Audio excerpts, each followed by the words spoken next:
news in America and news in Nigeria. Are you kidding? In America, it's okay. When they are broadcasting the news of something dangerous, whether it's a rain or fire, they'll be giving you guys everything in details so that you will not miss anything, and you will know the location of the place. Are you kidding? But in Nigeria, when something happens, and they want to tell you, you hear something like this. Here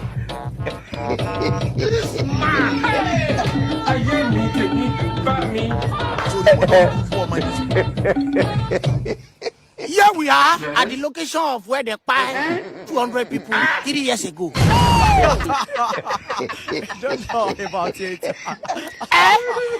The time they buy the 300 people, we are not available that time. But today, we thank God we are here. Oh, then it's we ask the people around. Are you okay? In America,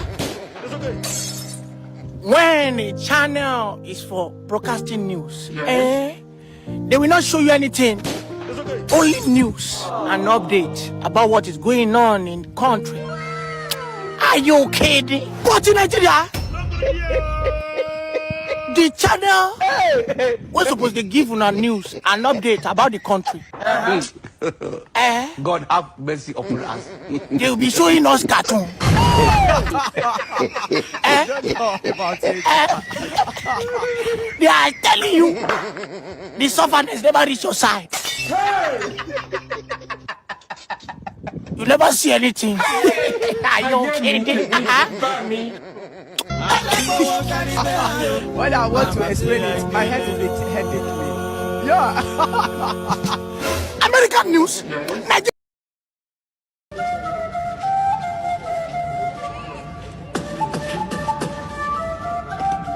Good afternoon, sir. Good afternoon, sir. Sir, please, I'm here to look for a job, sir. I came with my CV, sir. No, we don't need CV here. All you need is 2 cups of garri, 4 cubes of sugar, granite and milk. Don't forget onions. And I don't want to believe in all of them. I don't believe in all of them. Emmanuel. Emma. Unbelievable. Emmanuel, the blood of Jesus. Emmanuel. How come, Emma? Oh. So you now work with Kellos? Yes, I'm now the CEO of Kellos. The best thing you can get your seats. Senator. Anything already made. Now them they run them by themselves. All you have to do is contact them with the number shown on the screen. They deliver nationwide. Did my mother born me and you together? Why are you following me, Emma? Oh, when I Emmanuel, see. Let me tell you. Hello, young man. Who are you? Yes, sir. No, I'm not talking to you. I mean, who are you? Who is the man? You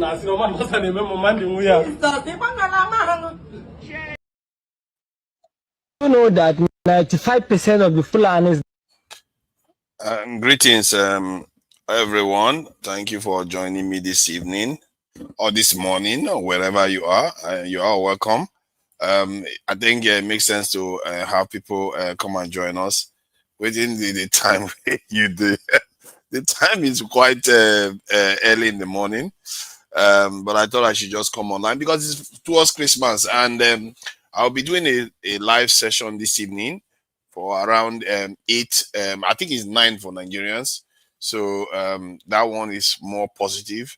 But I thought I should put the positive one just before Christmas and the negative one earlier to discuss some of the issues we've experienced in the year. And as we are heading out of the year 2025, to see some of the, I'll talk about some of the things we could do to reverse the negative things that has happened this year. Because there are quite a few of them, isn't it? As always, the conversation is going to be hard with the, objective of trying to educate and learn from people, and also bring people together, never to divide. We are not here to, try to point fingers at, just try to victimize people. I think Sometimes telling the truth can come across as trying to victimize other groups, but it's not necessarily true. It's trying to share the light. And sometimes when it comes across as you being persecuted or any group being persecuted, the reality is that maybe you shouldn't be seeing it as something to be defending yourself from. It's something to learn from and try to do better. Because there are so many things that goes on these days that one can describe as actually quite negative, and it results in very, very bad outcomes.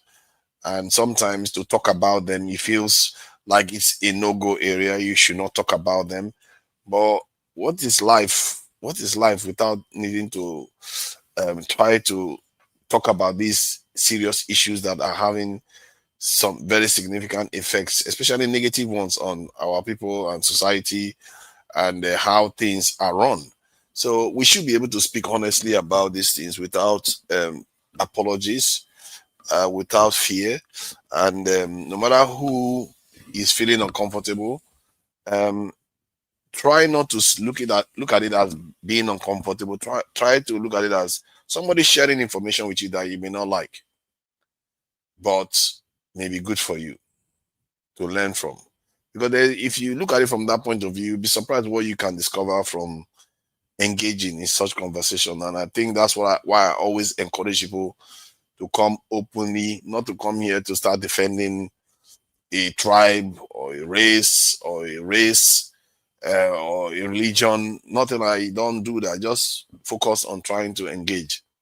Because if there is a reason for you to change certain things within whatever, let's say, tribe or a race or a religion, you should look at doing that.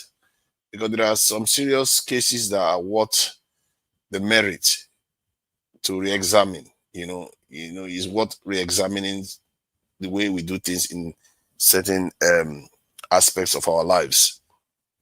That said, the conversation here is about, I think I'm going to play a video about, Very Dark Man shared this video online, because I've always wondered that how is it that the herdsmen today has become a problem? Because they've always existed in Nigeria for hundreds of years, if I'm not, maybe 100 or 200 years, who knows? But they've been coming through Nigeria and has never really been a problem. So why has it become a problem? I think this video, Very Dark Man shared, will shed some light on that. But the topic is about all the negative things that has happened in the country this year and how we can reverse them. I think most of the top ones will be the insecurity. I think Trump threatening Nigeria. Which other one would you highlight? I don't know if anybody's in the chat. They can share information about which other negative stuff happened in the country. I know about the insecurity one. I know about the Trump one. You can also argue that the Fubara one wasn't a good thing. The measure that was taken in Rivers State, suspending the House of Assembly and the governor not being able to do his job. You can come up there's the Natasha Akpoti's case too. That's a call that is not good. And defections, party defection may not be a good thing too. Maybe it's something that we can look at. I think there is a debate in the House of Assembly, if I'm not mistaken, in terms of trying to do something about defections in Nigeria. Because these politicians, they don't seem to have any principles. They just move from one party to another with the excuse that there's a problem with the other party, so they can just jump ship and carry the ticket from another party and jump into another party. I think that is not appropriate behavior, and it should be banned, really. No condition should allow that to happen. If you want to leave your party to another party, leave your ticket there, then go to the other party and compete again and contest an election. So that would be good. Okay, I can see you there on the chat. Security by long-term strategy. Yeah, that is an important thing to consider in terms of trying to reverse the damages that has occurred this year. That's something we can look at. How to get a national, that's a good one. National identity is a good one too. National identity is a solid one. I think that's, you really, man, as Valiant, you seem to be coming up with quite a lot. I think National Assembly, national identity is a good one, because I think that is one of the biggest problems we have in Nigeria. We don't have nationalists. I don't know anyone, has Valiant, do you know any nationalists in Nigeria that you can call a true nationalist today? That you would say this guy, you can't associate him too closely with any tribe or religion. He's just a nationalist. So it will be good to see whether we can, we have them in Nigeria anymore. And even if we had nationalists, they are all very silent. They don't get involved. They don't talk too much. They are very quiet. And I'm not sure that is a good thing for a country like ours. We need a country where you have nationalists. Without nationalists, your country, it's almost like, in any religion, you don't have any faith. Nations need nationalists. Because nationalists, they don't only believe in the constitution, they also believe in making the nation strong. They believe in making the nation functional. They believe in making the nation prosper. That is what nationalists believe in. And it's a shame that we have not produced a lot of them. And we as Nigerians, we have to be asking ourselves, what are we doing wrong that we're not creating more of them? Is this something we teach our children every day? Is it something we encourage our politicians and our officials to behave like? That's why they are not behaving like nationalists. Make no mistake, if your leaders and your society doesn't create nationalists, there's something about the people that is causing it. The people are complicit in it. Because nationalists are like everything else, like a football team. If you don't encourage your people to play good football and train them very well, you're not going to produce good footballers that will go on to win tournaments for you. It's not going to happen. So you can't blame them. Look at the kind of effort like a nation like Brazil puts in football. Are you surprised that they go on to do very well in the competitions? They make a lot of sacrifices for football. The same thing you can say for other nations that have done well in any endeavor, really. They put a lot of effort in it. And we as Nigerians, the results we are seeing, I don't know why many of us are often surprised by Nigeria. I don't understand it. What you are seeing in Nigeria is exactly what you should expect. In some areas, I actually think Nigeria is doing way better than we should. We have the right to expect, but most of us feel entitled. We feel like we should expect those things without taking into account what other nations have to do to get those things. How can you expect some other person? It's like saying this person is able to lift 10 kg. Because of that, they have won this medal. You can only lift 5 kg, but you want to win the same medal. That's not fair. You can't expect to lift 5 kg and expect to be categorized in the same group as somebody that can lift 10 kg. It's not fair. And that is the truth about Nigerians. But the problem is that our people don't do that calculation about comparing themselves with other people and what other people have to do to get their civilizations in place. Often is very painful. Often is very hard. Often it involves process of long-term pain where the people are just their living standard is not good. Like in the UK now, even if relatively they are doing better off than Nigeria, way better off than Nigeria, but for the last 15 years or so, the people themselves voted for a party that told them that they were going to make their life harder. That they came into office telling them, we are going to make your life harder, but it's going to be better at the end of the day. And it still didn't get better when they threw the party out. Because after 15 years, they were still suffering and it still didn't get better. So it tells you that it's not only Nigeria that experiences these things, other countries experience it, but in different ways. But like some of the negatives that I can call out is there's another one, which is corruption. Like Bello is still, I think Bello is still free, if I'm not mistaken. Ngige has been arrested. Farouk has been dismissed, if I'm not mistaken, from his position. And Mayfield is still in jail. So that is the headline for corruption. Prosecution of bandits. I don't think we've seen any serious prosecution of any bandits in Nigeria or terrorists. It's a strange thing, isn't it? That we have a country that is being ravaged by terrorists, but hardly have we had any major trials for even one of them that I can remember. That is astounding. For how many years we've not had a big trial of a terrorist leader? Not the high-ranking one, nothing. That is the national news.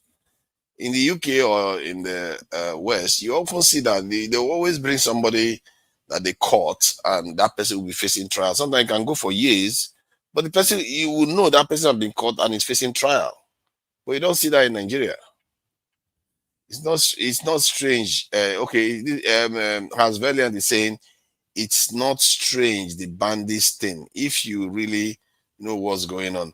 I guess depend on how you are looking at it. If I really know what's going on, I guess. But let's say something is going on. Let's say the military or some top brasses are corrupt and they are not very good or something. They are shady.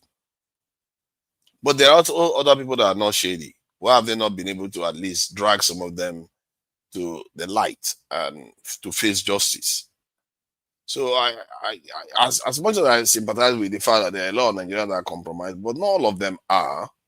Clearly, not all of them, but many of them are just getting away with murder. We don't see them being tried. You don't see any bandit being arrested, and you don't see any big case, and you barely even get any heroes in Nigeria. Heroes that go on to fight insecurity. You don't see that. It's like Nigeria deliberately doesn't want to create heroes. Other nations, they create heroes all the time.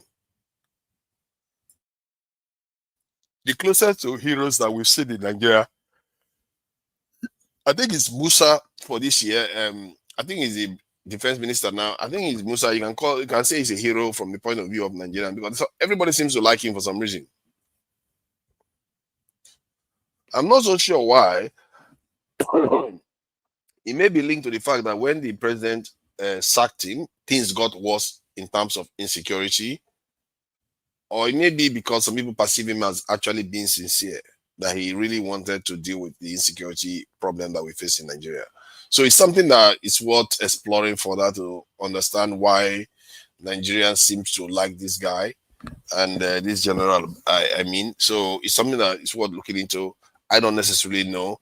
I've seen him on Al Jazeera and many online platforms talking about how some foreign entities are not helping Nigeria in terms of the insecurity problem we are facing, how they don't want to sell us weapons, things like that. He's talked about them. So he's one of the most outspoken. You can give it to him.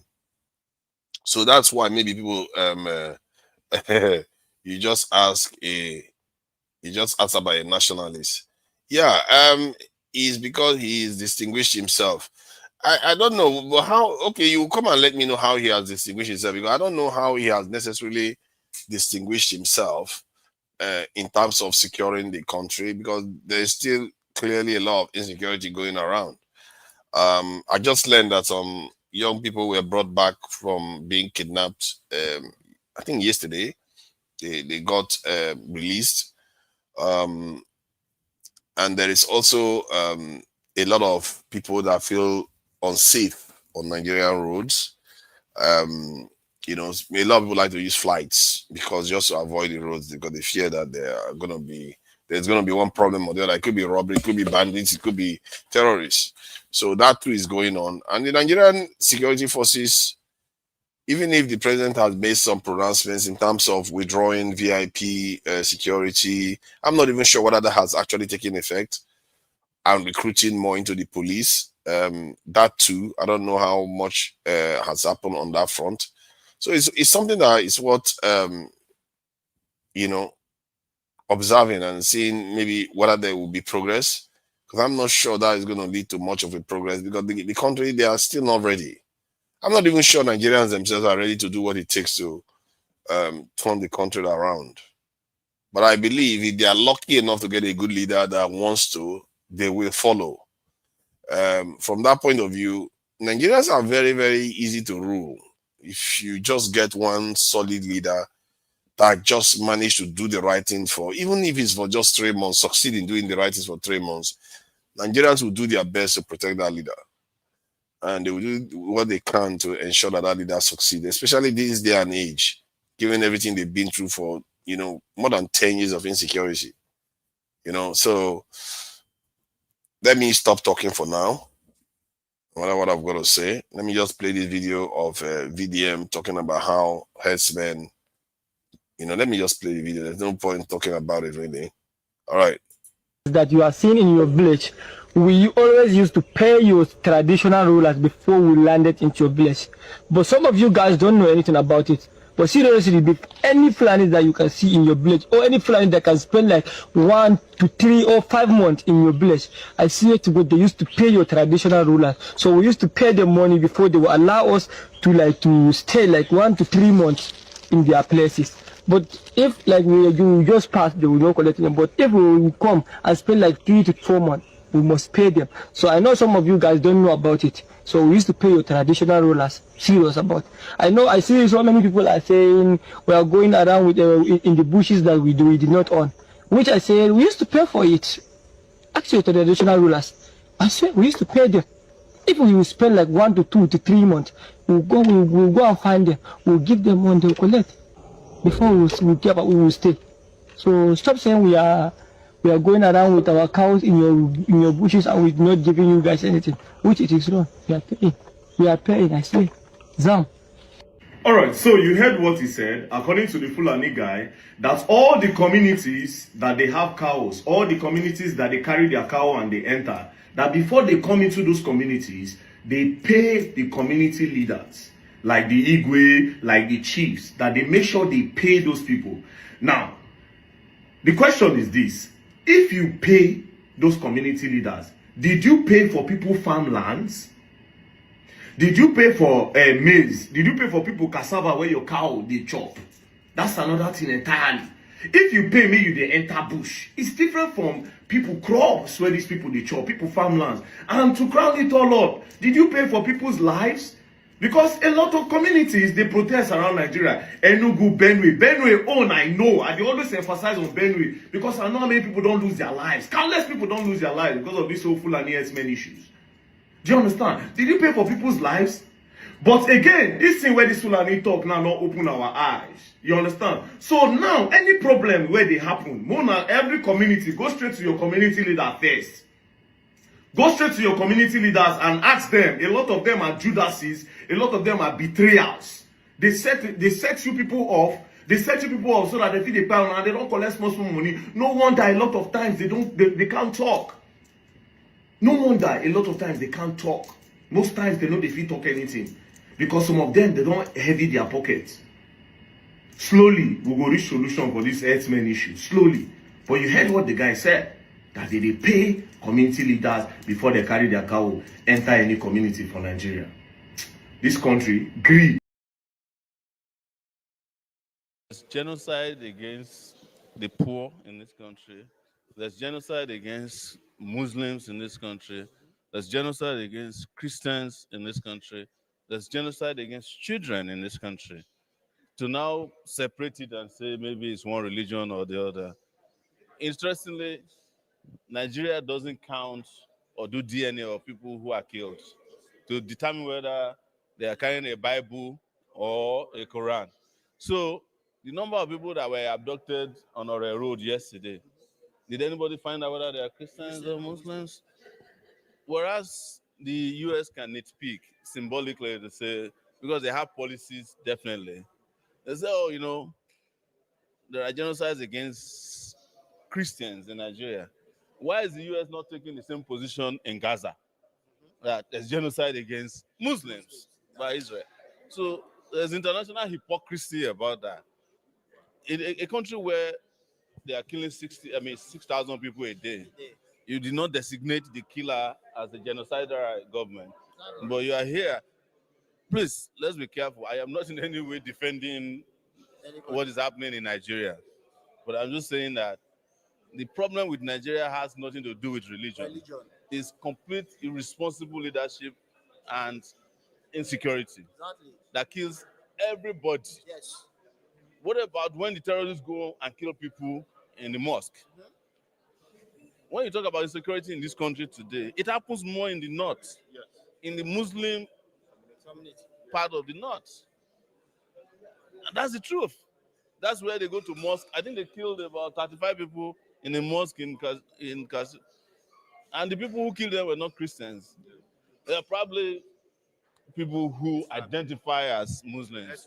So, but the truth is that we like to water down the responsibility of our leaders by this gives them an alibi. Okay, and then the US will come with a policy to say we want to protect Christians. It's okay. Let's bring a big boat and take all the Christians out and see if nobody will get killed again.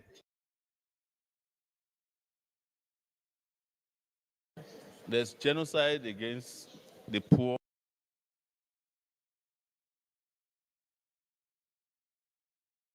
I think that is true. I really support what Shore had to say there. I think Shore, many times when he talks, I often find him a little bit either tone. It's like he doesn't capture the tone of the nation. At the same time, I also find that he can be a little bit obnoxious sometimes. But on this one, he's right. And I really wish he really strikes this type of tone often. He will start making more and more impact. But that is that anyway. And he's right on that everybody is also under attack. That said, I noticed what the guy behind him said about, it's extreme Muslims. I don't know what the difference is, whether extreme or not. It's generally them that are still doing some of all these heinous acts. And from what there's something that happened in, I think it's Bangladesh recently, that seems to be causing a lot of problem in that area. A Hindu man was said to have done something, it's a kind of blasphemed against Islam. And this guy was caught, beaten, hung, and set alight, almost similar to what happened to Deborah in Nigeria. And the Hindus in that area are losing it right now, and they are really getting crossed by it. That why is it that this happened to this man? And it turns out that the man may not have even done anything wrong, and there is no evidence to show that he did anything wrong, and he was just basically lynched because of it. So it's something that we have to keep an eye on, because the idea that this is not, because of religion, I don't know why people keep saying that.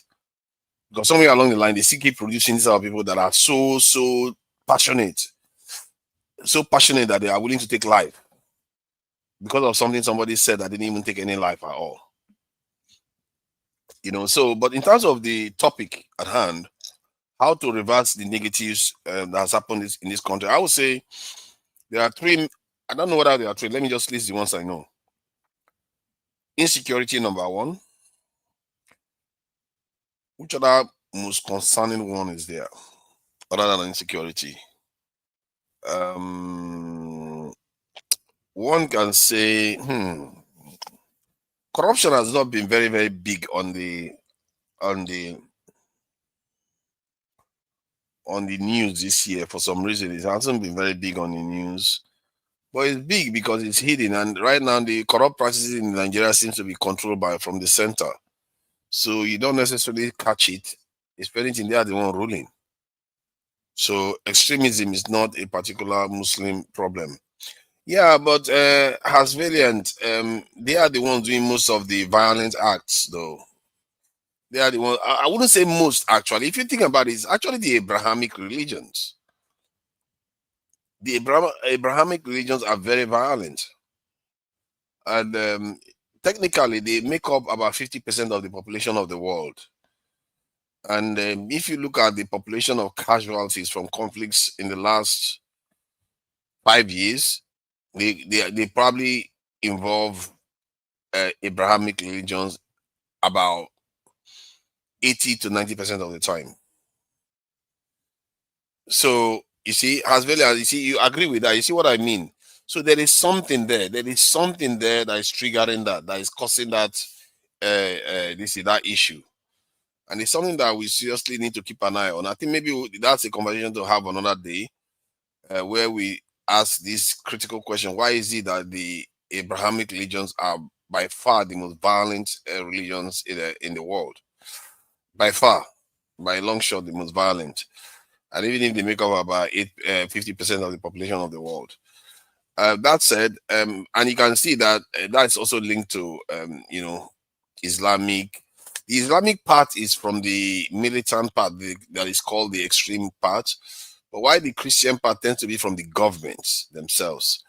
So maybe that's just a way of the way they all manifest their own extremism. Um, on the insecurity end, if we want to reverse it, I guess we can come on. I will invite people on stage to come and share their opinions on how to reverse the insecurity problem. And then on the corruption issue, how to reverse it, we can look into that too.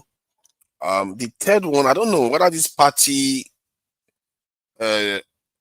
issue is a party crisscrossing party is a more serious one. Because this is not, it's not like we don't know there is hunger in Nigeria. So we can also say, how do we reverse poverty in Nigeria? You know, so we could look into that if somebody feels strongly that that is the major problem. I think maybe I will leave that to viewers to suggest maybe there is other sub areas where we can, that should be included as part of the problem that needs to be reversed in the coming year. Unemployment, not poverty. I guess unemployment is one of them too. Um, I I guess you can include unemployment, but unemployment doesn't stand out like insecurity does. You see what I mean? I was looking for something that has a punch that has been plaguing Nigeria for this year. And most of the time, people hardly talk about unemployment. They talk about inflation. They talk about cost of living sometimes, and I guess salary. I guess if you, I don't know. I guess when you come in, you can look at unemployment. Issue as valiant. For me, it just looks like insecurity dominated everything this year.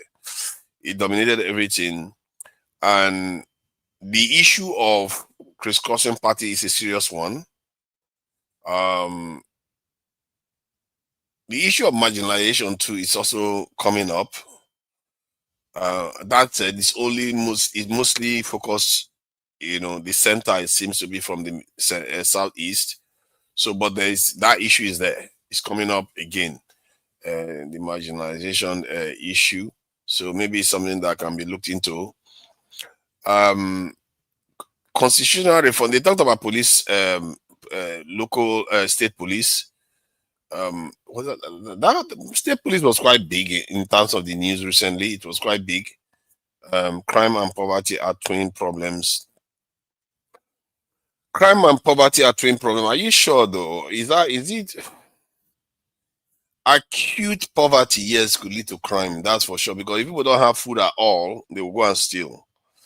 And if there's no way, especially not just food at all, they can't find any way to work to make money.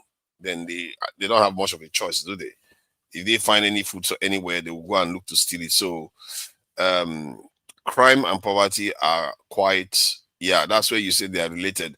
But you have to understand that from where I see it, like the UK now, they have about 1 million criminal convictions every year. So they have money, they have wealth. So why are people still committing crimes? So you can say poverty related crimes. You see what I mean? Maybe you want to look at poverty related crimes. So it would be good to actually check the UK criminal conviction categories, what kind of crime they committed, to ascertain if that 1 million plus included poverty crimes. Because maybe that's what you are referring to here when you said crime and poverty are linked.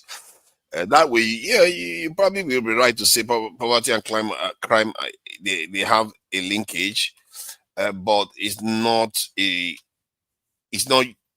doesn't apply to all the time. That it doesn't apply all the time. I mean, there are some situations whereby even when you have resources, you still commit crimes anyway, like the UK does. 33% of men in the UK have got criminal convictions. So that is what we are dealing with here. So it's not always, it's not an ultimate reason for crime. Crime is committed by people that have access to wealth.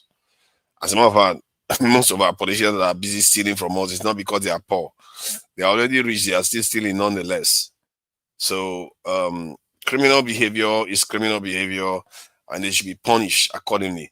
There is another, just to cover a little bit of headlines before we get into the main discussion about what we can do to reverse the issues we've had this year, and some of them have gone.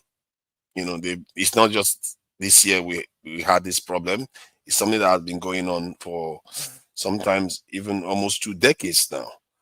And for me, my focus is on security. Other people may come in and say they care more about poverty. Education is also there. A lot of people feel strongly about education, in terms of as a priority. So there are different ways of looking at these things. In terms of the news, there was something on the news recently about President Tinubu saying that Nigerians should not drink alcohol during Christmas. As a Muslim, I think it's not surprising for him to say that. As a president, I'm not so sure whether that is advised for him to say, because it just goes into the reason why Trump had to intervene in Nigeria, because there is this idea of the ascendancy of Islam in Nigeria, whereby because they walk the corridors of power, they are trying to kind of almost promote in a kind of generous term their faith. But if you want to look at it the other way, in a more less generous terms, you say impose their faith on the nation.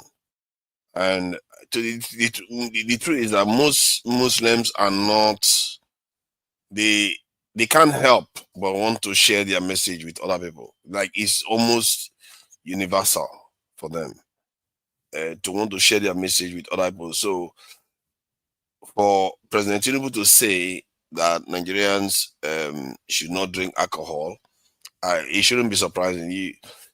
Most people that speak to Muslims will know that by default, that even if you are talking about something relating to your, both of you, or work or anything, a Muslim is far more likely to use whatever judgment or opinion that they hold or anything based on their religion.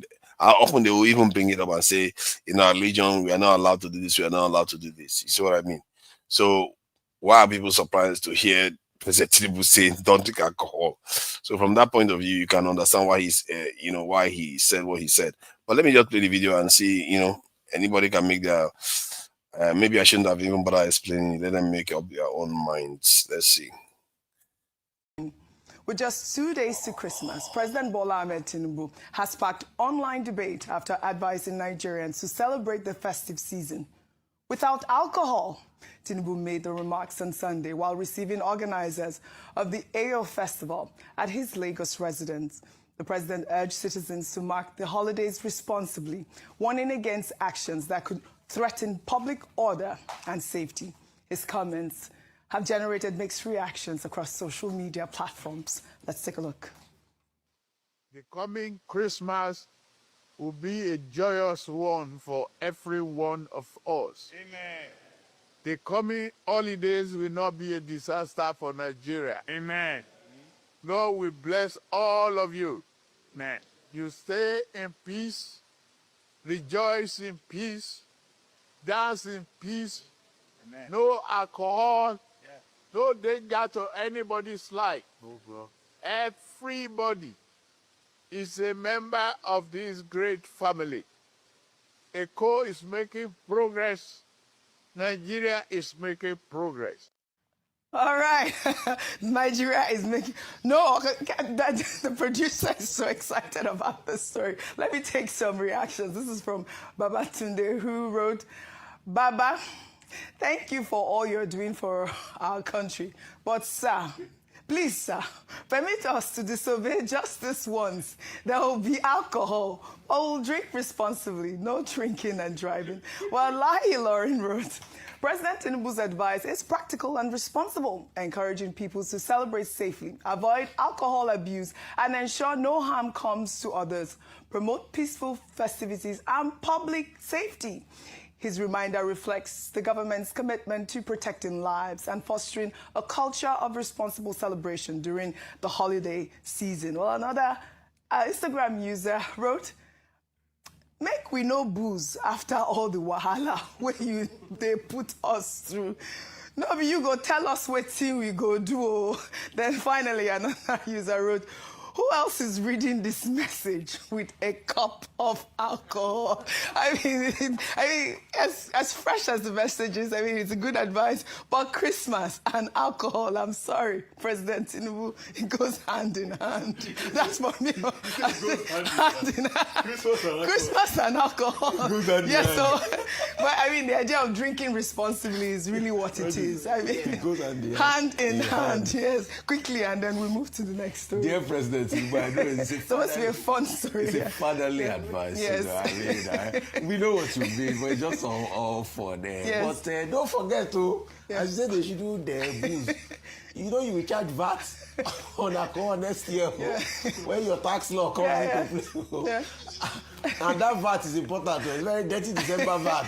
Dirty December. Do you know? President Tinubu, you know we need revenue. Revenue. Alcohol VAT is good revenue. All right. I mean, I did enjoy the advice. It's a great advice. And, you know, talking about drinking responsibly and, you know, you also encourage Nigerians to be, you know, really safe during this season. Prayed for Nigeria, said Nigeria will be safe. And inshallah, who defeat banditry. You know, get another one. All right. Well, all right. Yeah, that, as you can see, that was his message to Nigerians. Operate machinery. Oh, I see your message. Yeah, I think most people will regard it as just an advice, but it was the term he used, no alcohol. He could have just said drink responsibly. He'll say no alcohol. Seems ideological or religious, isn't it? To say no alcohol at all. No alcohol while driving, yes. If you said that, people will accept it. But if you tell them no alcohol at all, they will read it as you telling them not to practice their own kind of traditions. You see what I mean? They will interpret it as that. If you told them, okay, drink responsibly, yes.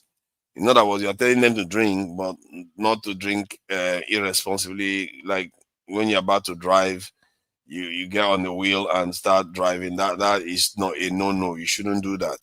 You see what I mean? So that makes sense for a leader to advise the people. But you cannot tell them not to take alcohol, because the danger of that is you are going to trigger in people's minds that you are trying to make them more like Muslims instead of like every other Christian nation that take alcohol during Christmas. So that is that anyway. Like I said, I'm going to be going through my own opinion, individual opinion, but you can say well-researched opinion base. I'm sure I'm actually quite, how do I put it? I'm not sure a lot of people have bothered to do this research deeply as I have. And in terms of the security problems that Nigeria has had in the last year, I've talked about it endlessly. Like, I've been talking about this for a long time now. And not just for a long time, almost repeatedly, like a broken clock. And people are irritated by me because it's like I don't talk about anything else. And even if they understand the reason why I don't talk about anything else, I can understand why they feel irritated by it, because it's almost as if I'm one-dimensional.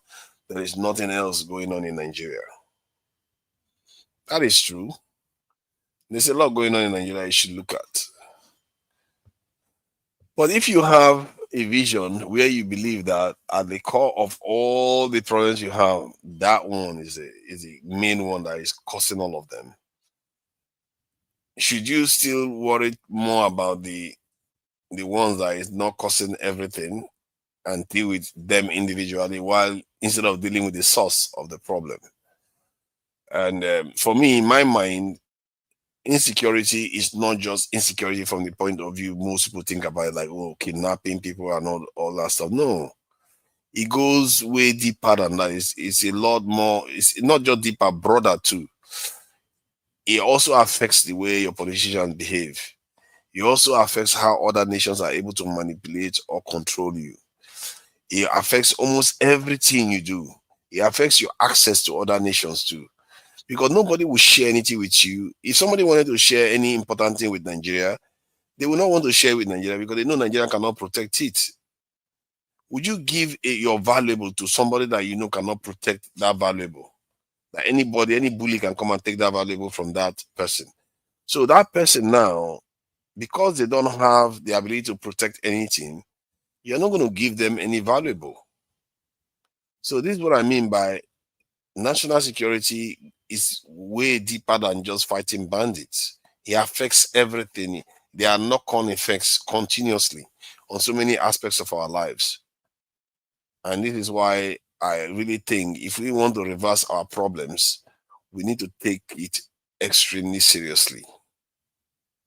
Extremely, dead seriously. Like, without it, nothing else will work. Because this is why nobody wants to give us money. This is why nobody wants to share important technologies with us. As a matter of fact, it's the excuse that the West gave for removing our research nuclear power plant. Not power plant, nuclear reactor. We had a research nuclear reactor in Nigeria. The reason why they took it out of Nigeria, I'm not sure they returned a less, a less dangerous one. They took it out because they felt Nigeria could not protect it and the North was a little bit insecure. That's why they removed it from Nigeria. Most people don't even know Nigeria had a nuclear reactor. We had one in Nigeria that was used for research purposes in the North, if I'm not mistaken, in Kaduna. Due to insecurity, they decided that they're going to remove it from Nigeria. So you see what I mean? It affects everything you do. Oh, let me see what Has Valiant is saying. Are you sure Tinubu is a Muslim, doesn't drink? Yeah, I think he says he's a Muslim now. What can you do? It was a Abacha thing. I don't know what you mean, but you do realize that there are no quick fix, right? I think there is quick fix for the bandage problem. It's only the only reason why there's no quick fix is because Nigerians don't believe there is a quick fix. You'll be surprised how fast things can be fixed if you mean business. You will be shocked how fast things move. It's a quick fix. If you put somebody like that has my mentality in office, in 1 year, you're going to see a massive drop. Like that, the drop you're going to see is going to be so massive. You are going to be like, what just happened here? You see, what people don't realize is when the people mean something, you'll be shocked at the results you get. Let me give you a clear example of something that happened recently in living memory, which is not very even long, barely 2 years. When Trump wanted to come into office, and he was going after the immigrants, saying the immigrants should not come to Nigeria, that America, through the American border, how many millions came in just the year before he came into office? But now that he's, by the time he got into office, within a year, that number had declined more than 80%. Within a year, just by him talking alone, he hasn't even done anything yet. The number of immigrants coming to the border dropped drastically. So my point is that if you wanted to do what I recommended, like you wanted to recruit significant numbers into the military and the police and customs and secret service, if you wanted to do that, don't you think the bandits would know about it? When they know about it, they will think, this is like too much. Oh. We didn't practice for this one. We are not going to be able to take on millions upon millions of soldiers when we are just 30,000. There's no way we can cope with that. And they know that. Hence why you will reduce the activity significantly even before the soldiers emerge in the field. Just like the immigrants knew when they got to the border of America, Trump is waiting for them on the other side. They know that's not going to end well. So most just choose not to come to the Nigerian borders anymore. So that's what I mean, as valiant, when I said that you can make some significant change quite rapidly. Within a year, you can drop insecurity by 80%. Sometimes just by even saying things, you'll be surprised how quickly the insecurity goes away. So let me just play this video of somebody saying something about what do you call it? Let me see.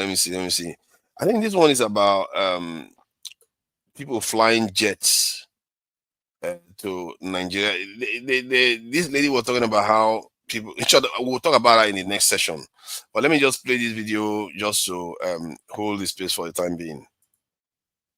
Do adults say to their juniors, you are just a child, you don't know anything? That is because sense grows with time. The more you grow, the more sensible you will become. You will understand when you grow up. Teacher, if sense grows with age, why do some adults still think like newborn babies? For example, my uncle hired a nanny and didn't even check if she was medically safe for his own children. Now all his 4 children are infected with HIV by the nanny. Doesn't that prove that age can grow, but sometimes the brain stays the same size? Bobby, your uncle skipped using common sense, but that doesn't change the fact that adults have lived longer. Longevity itself teaches you things. Teacher, living long doesn't mean learning well. Yeah. Some people live long and say argue loudly with ATM machines. Longevity is not a university degree. Bobby, children often act without thinking, but adults think before acting. I disagree with you, teacher. Thinking is not guaranteed by adulthood. It is a personal choice. Bobby, the truth is when you become an adult, you will understand why adults say to their junior ones, you are just a child, you don't know anything. Teacher, I think adults say you are just a child simply because it is the easiest way to end a conversation they are losing. So you are saying adults shut down arguments just to win? Exactly, teacher.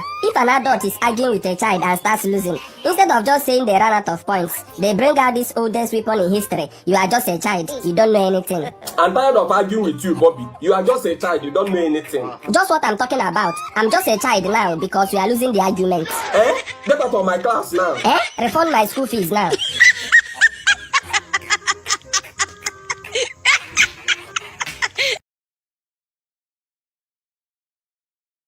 All right, so that one is just an interlude break. So let me read what Has Valiant is saying, which is interesting that I misunderstand Boko Haram versus Suno FG sponsored Fulani. I think I would like you to come in and explain that, because you literally use Suno FG sponsored.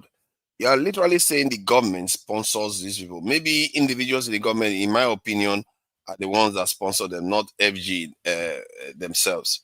So it's something that I think we may want to explore.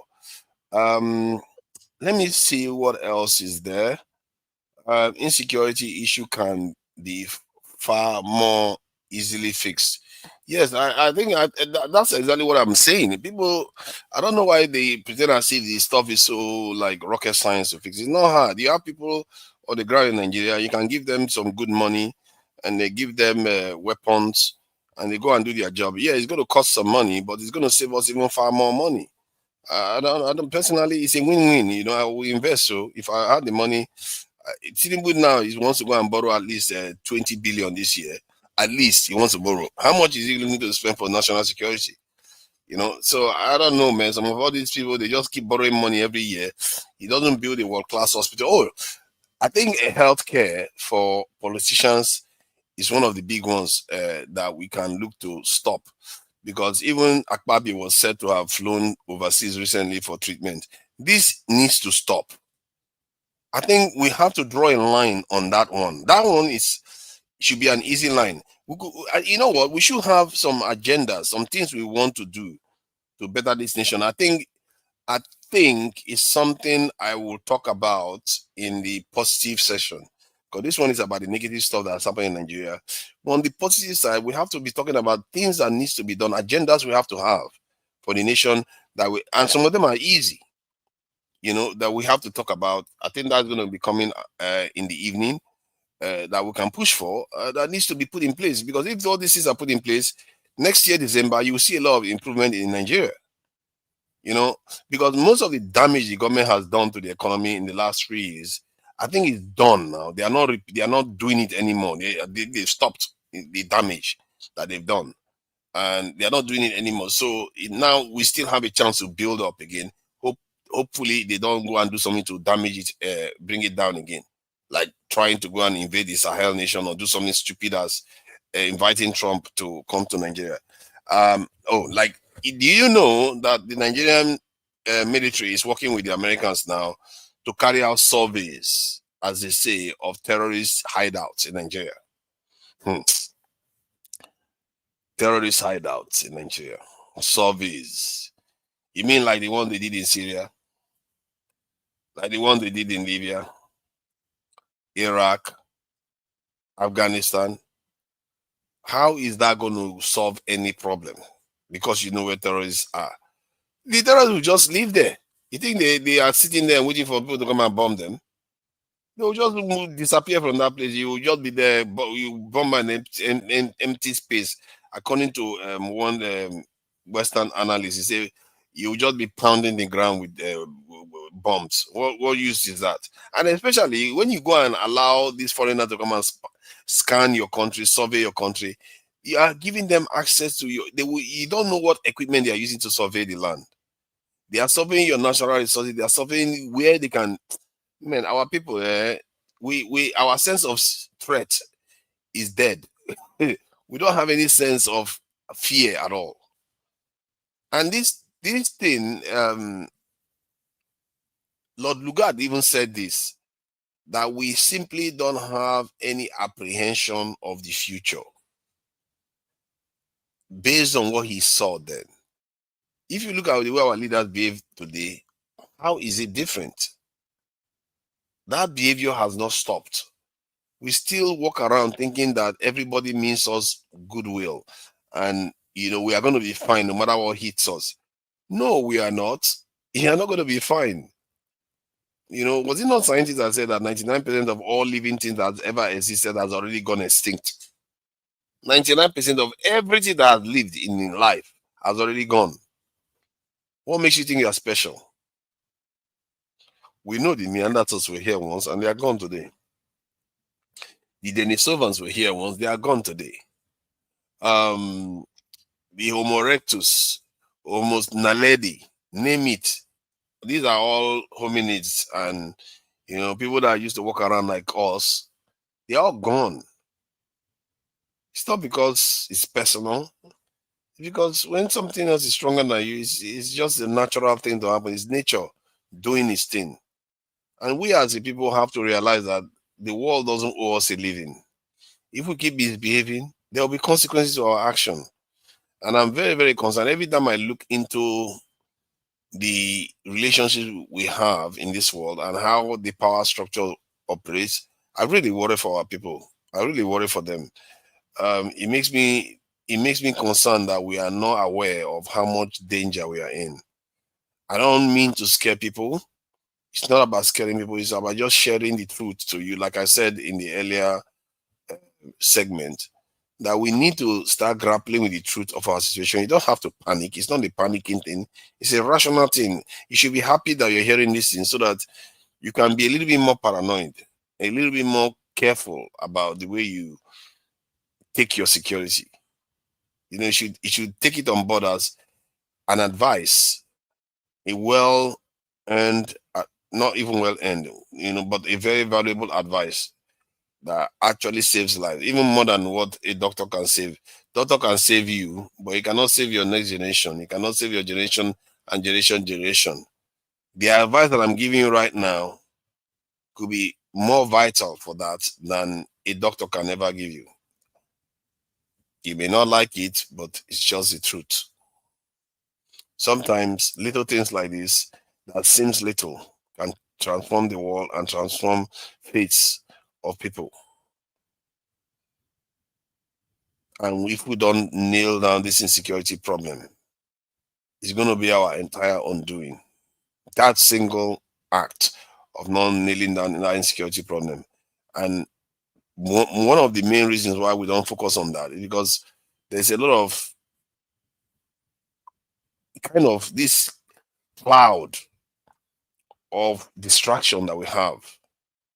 If it's not Muslim, like now, what Tinubu said triggered a lot of people because they were looking at it from the point of a Christian Muslim thing. And then it's also the tribal aspect, ethnic group kind of thing. It often that cloud is very distracting. It doesn't allow us to see clearly that what we have, or we have a shared interest in making sure we solve this insecurity problem, which again is relatively easy to solve, at least at a level where you don't get these silly bandits going around taking people at will, silly terrorists attacking places at will. All that will go away if we just do those little things. It doesn't cost us a lot of money, but it brings us a lot of money instead. It costs us nothing. This is what Dangote talks about. It's almost as if you spend poverty and gain wealth. Because what we do in Nigeria generally is export wealth and import poverty. Why don't we this time spend on wealth so that we expel poverty? Because insecurity is costing us billions upon billions upon billions of dollars every year. Billions of dollars. It's costing us far more than we will ever invest in it.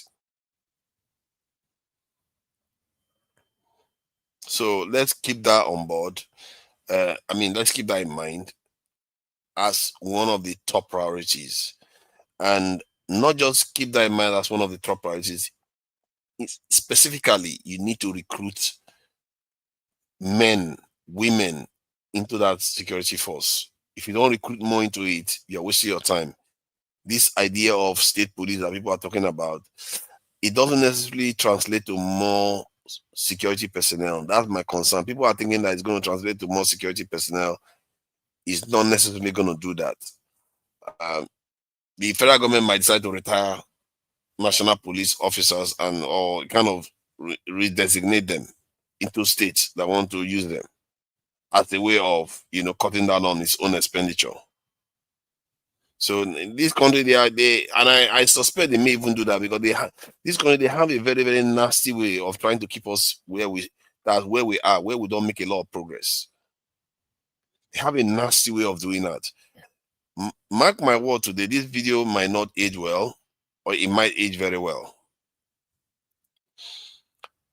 If the federal government is not serious about national security, what you are going to see, one, either they are not going to create the state police, or when they do, they are going to ensure that that state police doesn't have the manpower that they need to be able to transform our security situation around.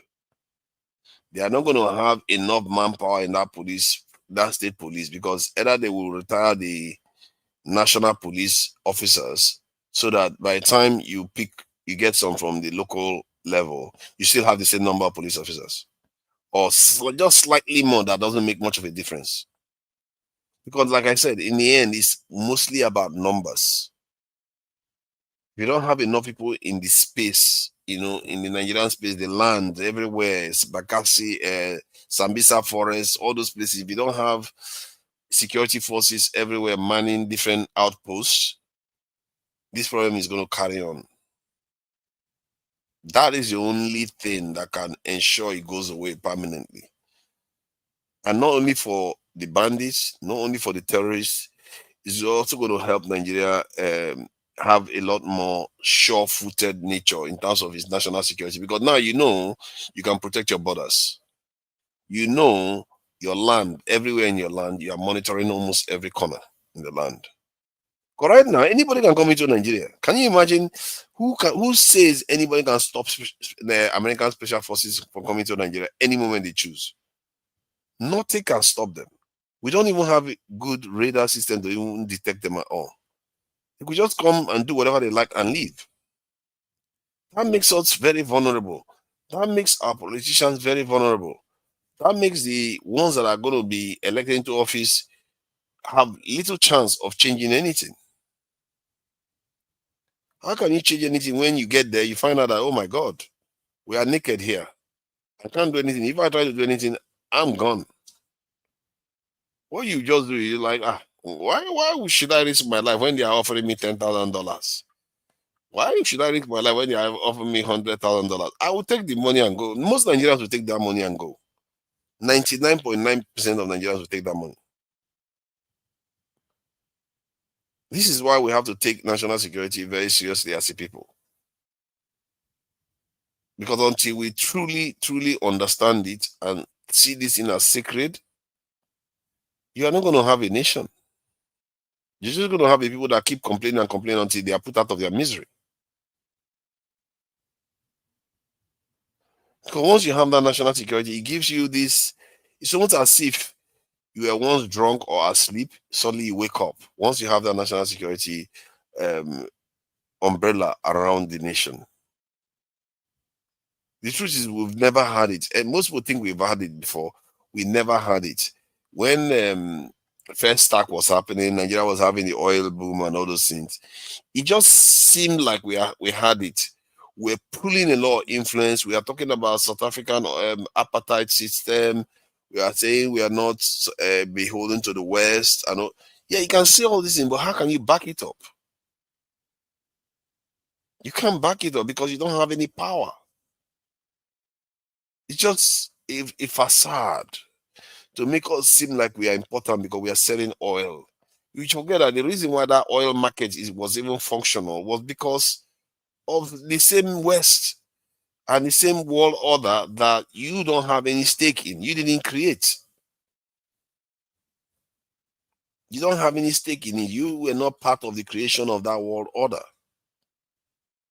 How can a servant in a house, when the owner of the house decides to hand the keys over to the servant, what does the servant know about how the owner built the house? What does the servant know about what the owner did to have enough resources to build the house?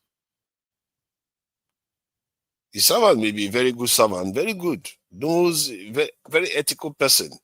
But in reality, maybe the owner of the house was an astronaut, a nuclear scientist, a bioengineering expert. So you can see you need the knowledge, you need the experience to be the person that can actually create that property, to actually be able to do it. If you hand the property over to a servant, the servant can only maintain it. And they will not be able to do a good job because they don't have enough resources to be, they are not generating enough income to be able to maintain it. Everybody will just come and start taking stuff from the servant. The servant will lose everything before long because they will not even understand how to secure the property very well. All they know about is just serving, cleaning the house and all the rest. But while the boss didn't just build the house, he knows how he has influence in the society to ensure that whatever is coming to that house doesn't get there as a threat. That is what we are like. We are like a people that are just we were just handed the keys to the castle, and the people that handed the keys over to us left. We thought we had a country. You don't have a country. You just have a land or a country. You can, to be fair, you can still call it a country that somebody handed over to you. It's not yours. You didn't create it. Even if we went on to write constitutions, right? We even did constitution multiple times. Yeah, we did all those things. It still doesn't mean we have gained the knowledge, gain the insight of nation creation, the spirit that is involved in creating nation. We didn't have it. What you needed to do to have those things, generally, most people have to fight for their country. They have to fight for their lives. They have to fight to save their loved one. They have to fight to save their land. They have to fight other people that want to take everything they've got. Well, by the time you finish fighting them, what those leaders that come out from that system, that situation, behave like, that's what you see other nations doing. But because we didn't go through that process, why would we behave like that? We can't behave like that. And it begs the question, why should you blame your leaders? Why bother blaming them? They don't know. They don't know what it takes. They've not been through it. They might know about it intellectually like I do. It doesn't mean they feel it. And it doesn't mean the people feel it. Because we also have to remember, for you to lead, the people have to believe in you. The people want to also sacrifice for you. How many Nigerians are willing to sacrifice for their leaders? Okay, definitely not this leader. But for a good leader, maybe Nigerians will. If Nigeria have a good leader, even with the Nigerian attitude right now, I don't know whether they will actually. Why am I saying that they will? There's no guarantee that Nigerians will behave themselves if they see a leader that is good. Because a good leader might require you to do things that most Nigerians would consider a dictatorship now.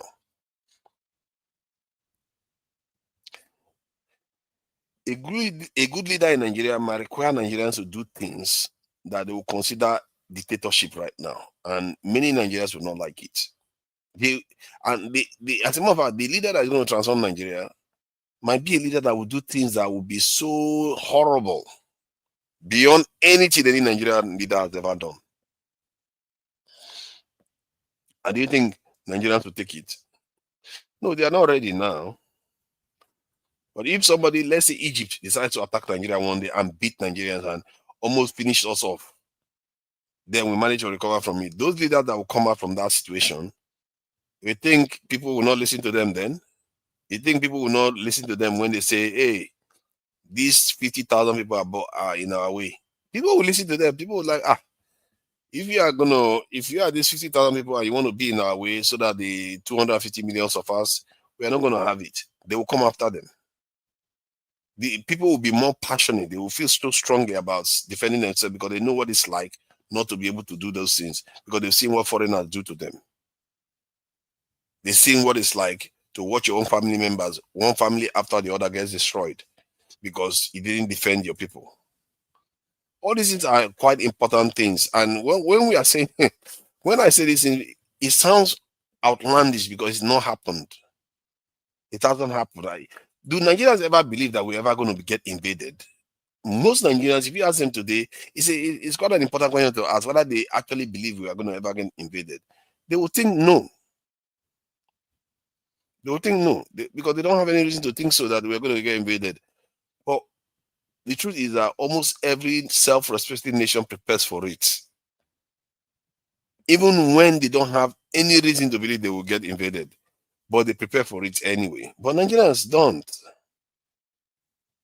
That's why I think we just don't have what it takes. We just don't have it. We've not lived it. How can we do it when we don't have it? It's not within us to do it. And it's not only us, to be fair. It's not only Nigerians. It's many African countries. So if we are to define what we must do, this is not a may. What we must do to get out of this is all the issues I've outlined regarding national security. And I'm sure President Tinubu knows this. I'm sure Shetima knows this. I'm sure Peter Obi knows this. I'm sure Kwakwaso knows this. And I'm sure Atiku knows this. All these, when you sit here arguing with me, it makes no difference because all these other leaders, they already know the problem. They know. The only reason why they are not doing it, many of them are scared to do the right thing for the nation. He says, what makes Europe and US better is their socialist programs, especially by Europe. Especially Europe. Yes, but if they are subject to the kind of problem, if you take UK's nuclear weapons, ballistic missiles away from them, watch how fast they become poor. Watch how fast, because half of the money that people put in their hands will not be there anymore. Because nobody will respect you and put so much money in your hands. You know how much goes through the London, the capital of London, London City, every day? If I'm not mistaken, it's in the trillions. So this will control a whole heap of money every day, maybe billions. I'm not sure it's up to trillions, but a lot of money in the hundreds of billions goes through the heart of London every day. The only reason why people trust that nation to do that, because they know the nation is relatively strong. Who will put $1 trillion in the hands of Nigerians today? Because you don't have any way of protecting it. Why would anybody put that money in your hands? So this is part of the problem. It's not only bandit problem, it's not only Boko Haram problem. And I fear that many Nigerians are limited by their thinking about national security. They think it's only about Boko Haram and bandits and kidnappers, killer headsmen. Those are the only things they are thinking about in terms of national security. They don't, as a matter of fact, the one that may even be costing us more is the other areas, the other aspects of national security where people see your nation as a backwater, a nation that cannot protect itself, a nation that they cannot share important technology with. If Nigeria cannot, or any African country cannot master any advanced technology, we are done. If we cannot master any advanced technology, we are done. As a matter of fact, the only one we have right now is Dangote refinery, a kind of, functioning. Remember, we have not mastered the technology of refinery building. We just build the refinery. Remember, the same thing can be said for the Nigerian refineries too. We don't know how to build them, but we know how to use them and buy them. What if similar stuff happens to Dangote? What makes you think the same thing can happen to Dangote? If they want to compromise, they can compromise and make sure that no expert comes and builds it again. Then we are back to square one. You see what I mean? National security affects everything. Everything you build, you have to protect it. You have to protect Dangote refinery. You have to protect Boa that is coming on stream now. You have to protect everything, and then you are going to find that people are going to start entrusting you with more advanced technology. They're going to start entrusting you with their own trust, because China will never come and say, "Oh, America, Nigeria, I will support you against the West," because they know Nigeria doesn't have the capacity to handle their support. We don't have the capacity to handle it. Somebody told me this a while ago, and I thought it was a joke. When the person said to me, "Now, why do I think that the Chinese will work with us or the Russians will work with us? Why would they give us anything? Because if they hand over the technology to us, we are just going to hand it over to the Americans." And when I thought about it now, I think it was quite correct. Because why would anybody give you anything when they know you cannot keep it? You cannot keep it safe. At least the Russians know that when they give their weapons to India, India is also an ally of the West, or more like friendly with the West. They know the Indians will not necessarily share that information with the West, because the Indians are kind of strong and independent of the West.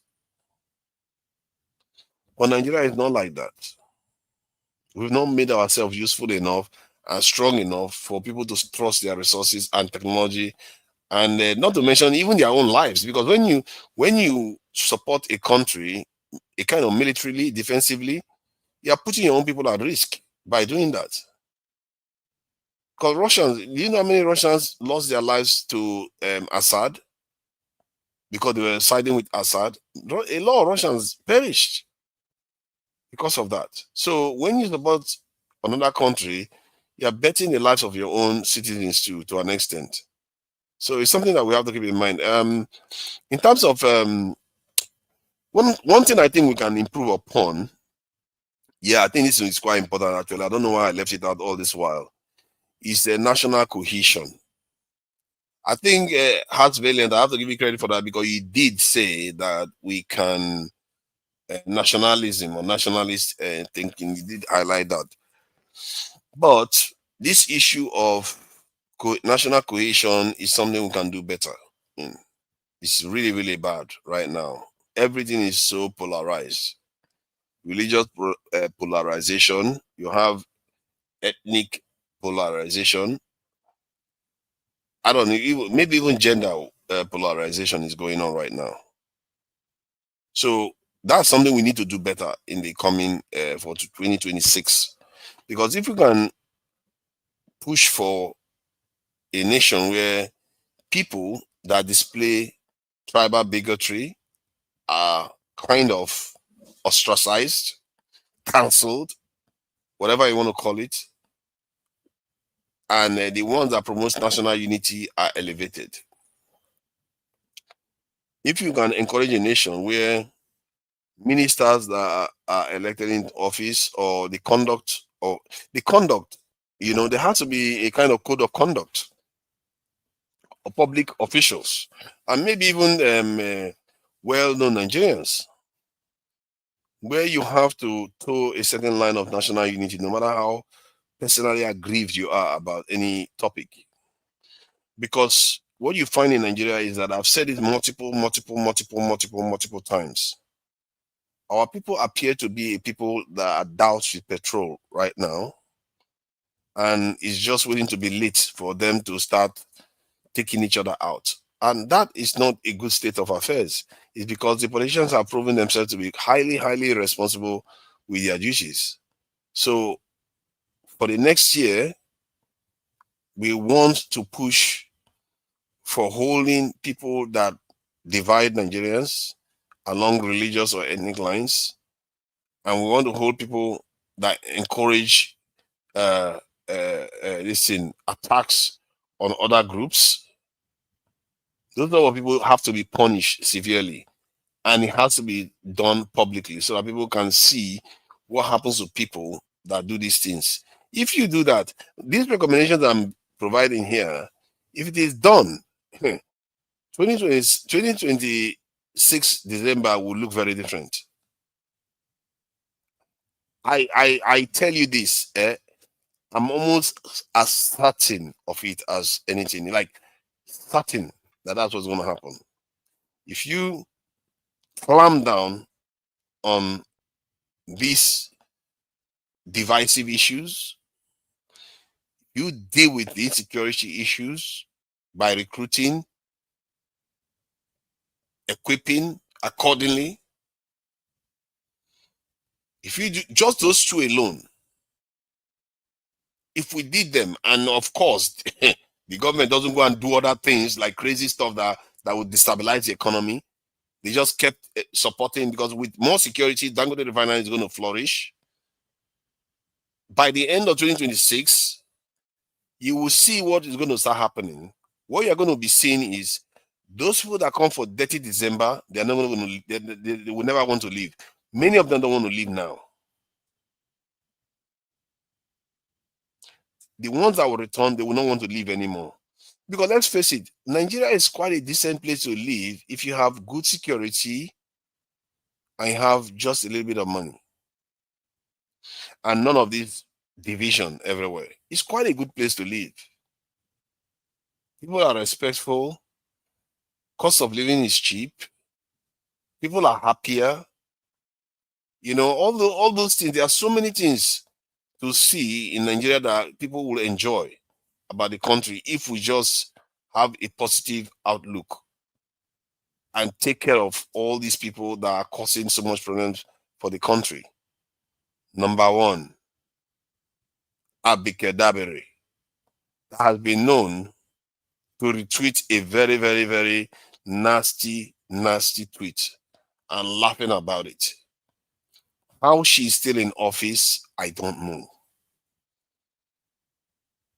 I don't know. If it was me, I would never employ anybody like that.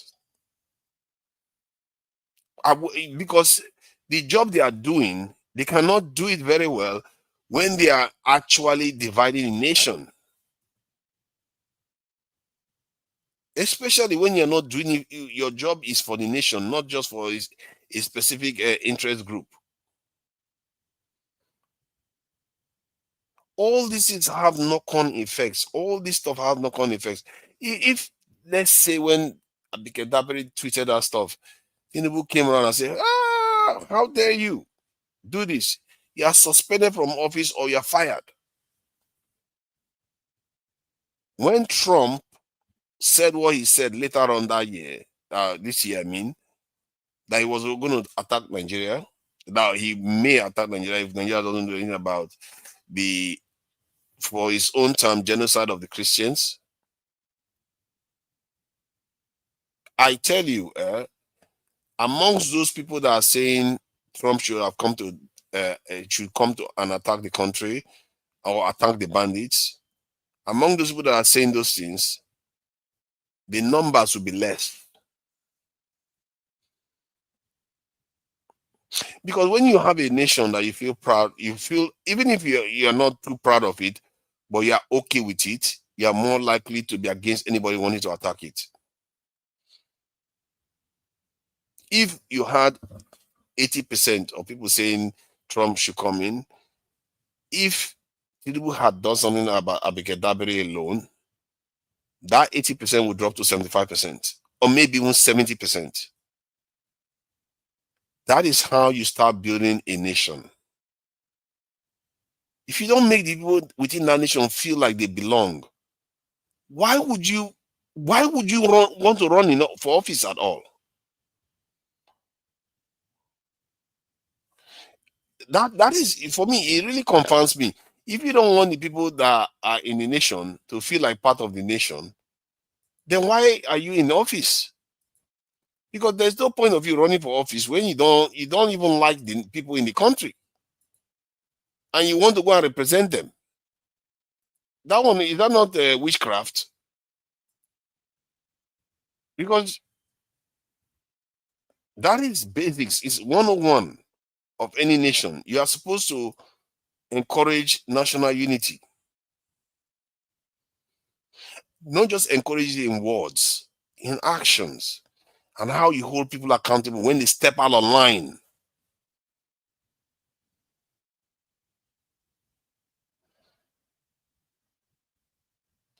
That's how it's supposed to be. Listening, I be also are tired too. So there are byproducts of economic injustice. Yeah, a lot of people have been saying this. Okay, let me see. She was on good behavior during Buhari regime. So you are saying is this government, that's where I think some people feel like even before President Tinubu, she was already showing signs of that. I personally, I never felt. Some people feel like she was good. I don't know. Maybe Nigerians are used to being abused so much that they can't tell when somebody is not really that good. For me, once I saw her from the beginning, the way she talked, I felt like she just wasn't capable of doing the job. My feeling about many Nigerian politicians is that they are too subservient. They are too willing to sell Nigerians cheap. I don't know why we do this. I really don't know why our people do this. Even Abike Dabere representing the forefront of what many Nigerians will encounter when they are in distress overseas, tells you everything you need to know. The way she approaches it is that you Nigerians, you must have done something overseas. That's why you're in trouble. Sometimes you want to come out and defend your people, no matter what they've done.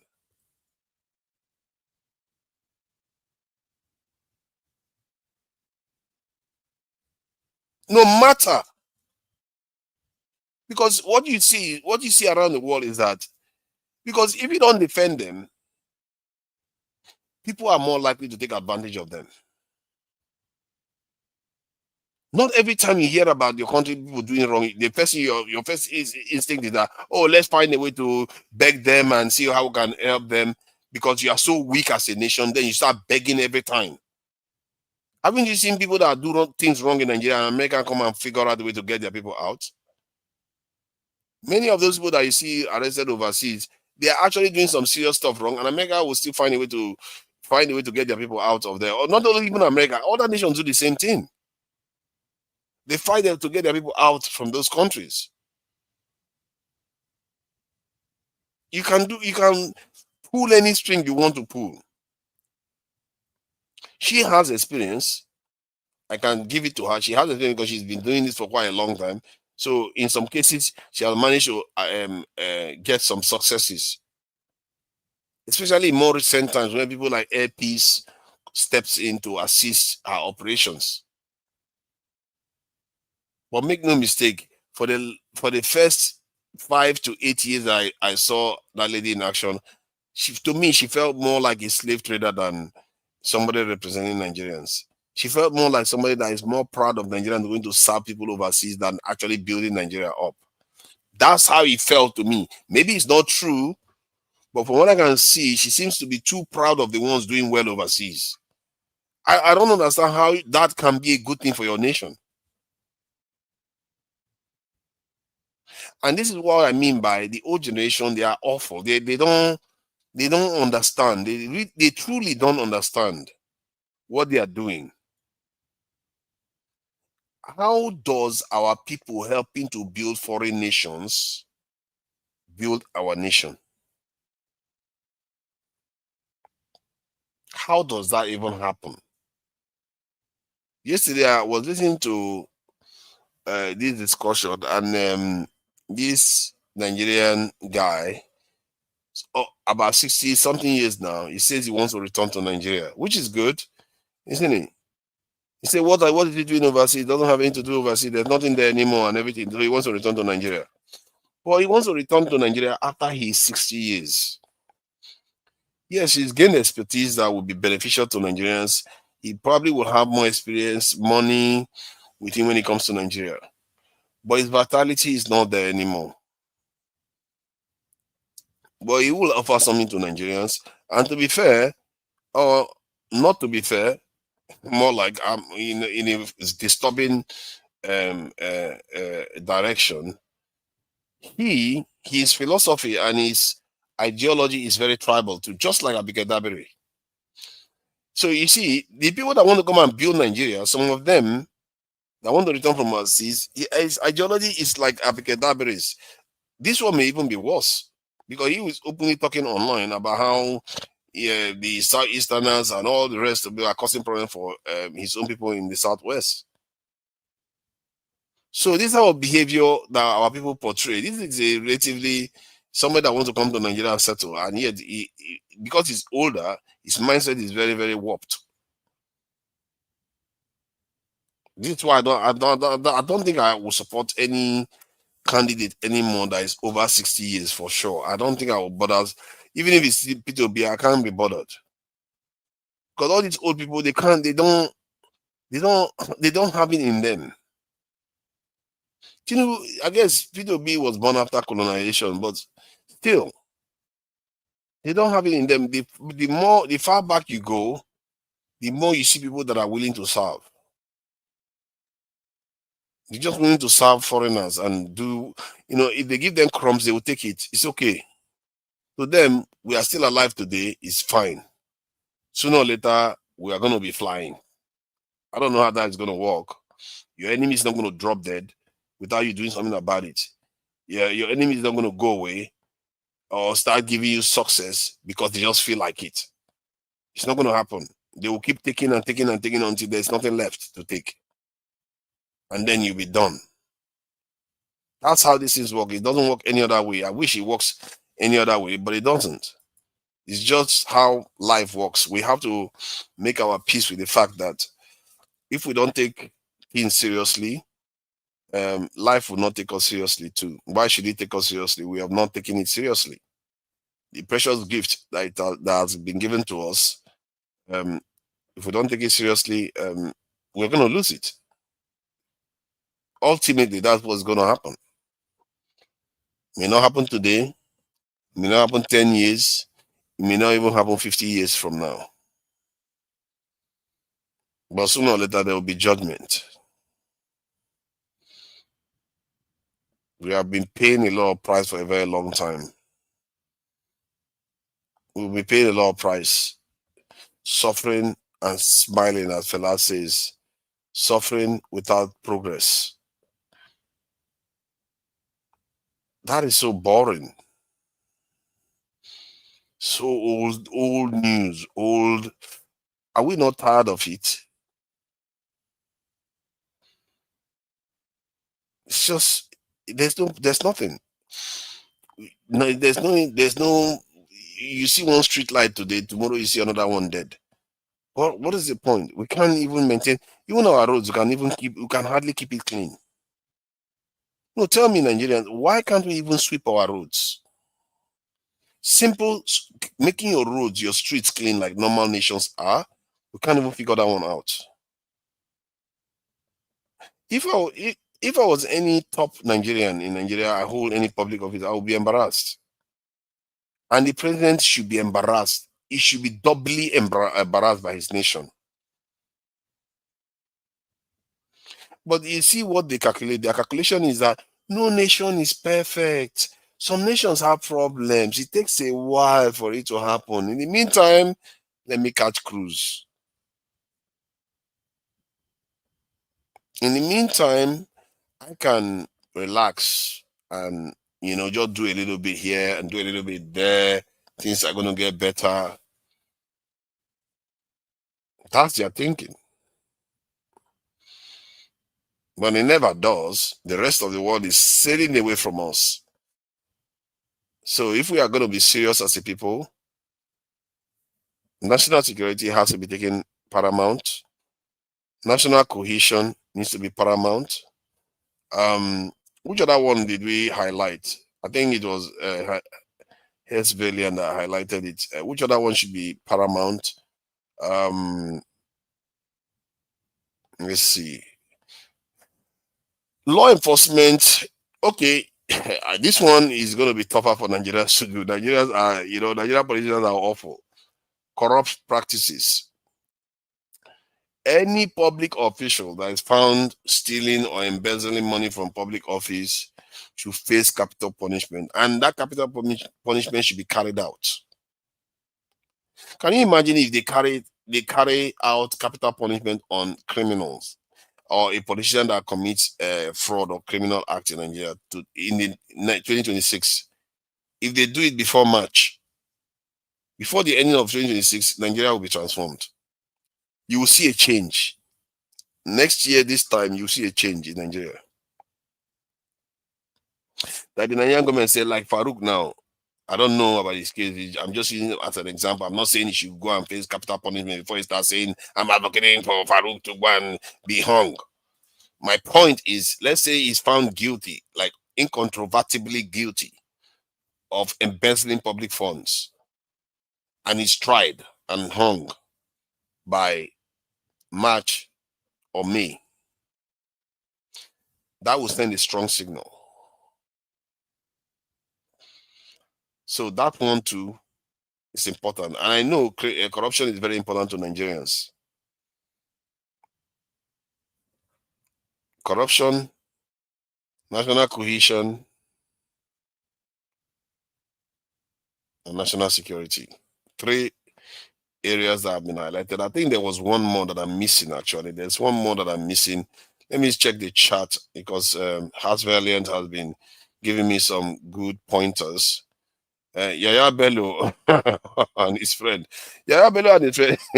That guy, I don't know how he got away with it. Nigeria is so full of, I don't know, man. I don't. They just keep getting away with all these things. How is that guy still free? The corrupt practices in that country.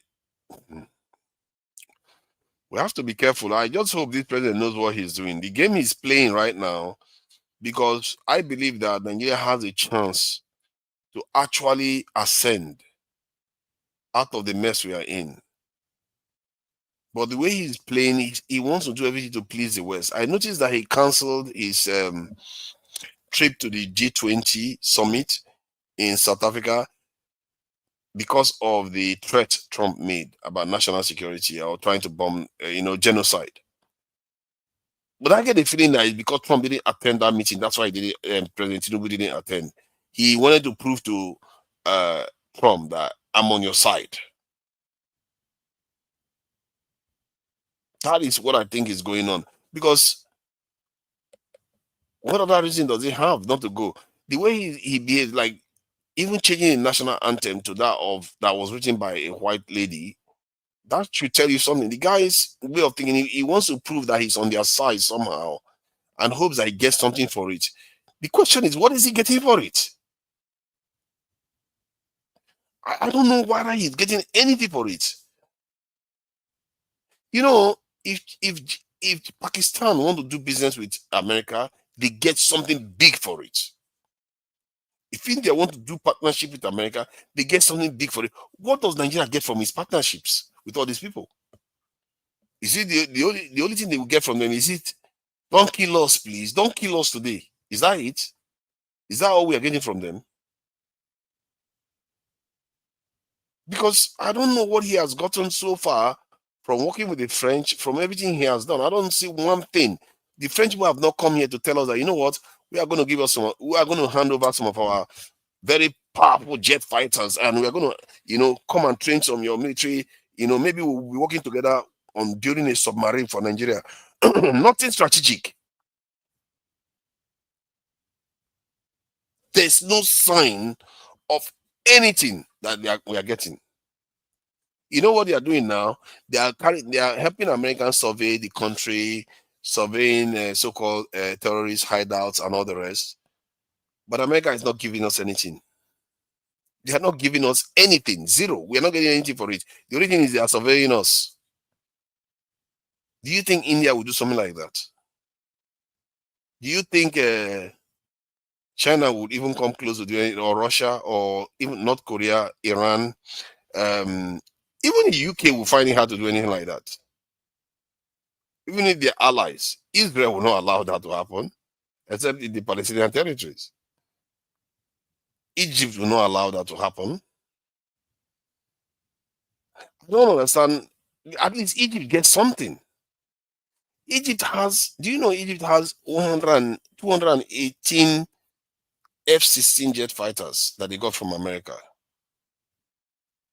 218. Nigeria doesn't have one. We don't have one. Our leaders, so people should know, all these people that are supporting our leaders, if you are supporting them, how is it that Egypt, half of our population, and Egypt has not been friendly with the allies for some time? Sometimes they are friendly, sometimes they are not. But we, almost 99% of our history, we have been allied with the West. But yeah, they've not given us one F-16.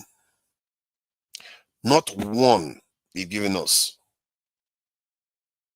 But Egypt has 218. Not to mention other things they've given Egypt. They give Egypt way more money than they give to us. They give Egypt a lot of this in security assistance. You can argue that maybe because of the Suez Canal. But the Suez Canal is just a transportation hub. But Nigeria has a lot of influence, but Nigeria doesn't pull that influence at all. Nigeria can influence many African countries in any direction. If Nigeria moves towards the east, towards China, the rest of Africa is more likely to move. If Nigeria wills it, if we had the power, if we decide to make ourselves strong. Can you imagine if Nigeria had a 1 million man standing army today compared to other African countries that have many soldiers? They will be scared of Nigeria like crazy. If Nigeria says something, they will move in that direction. They will move straight. The moment Nigeria says one thing, they will go in that direction immediately.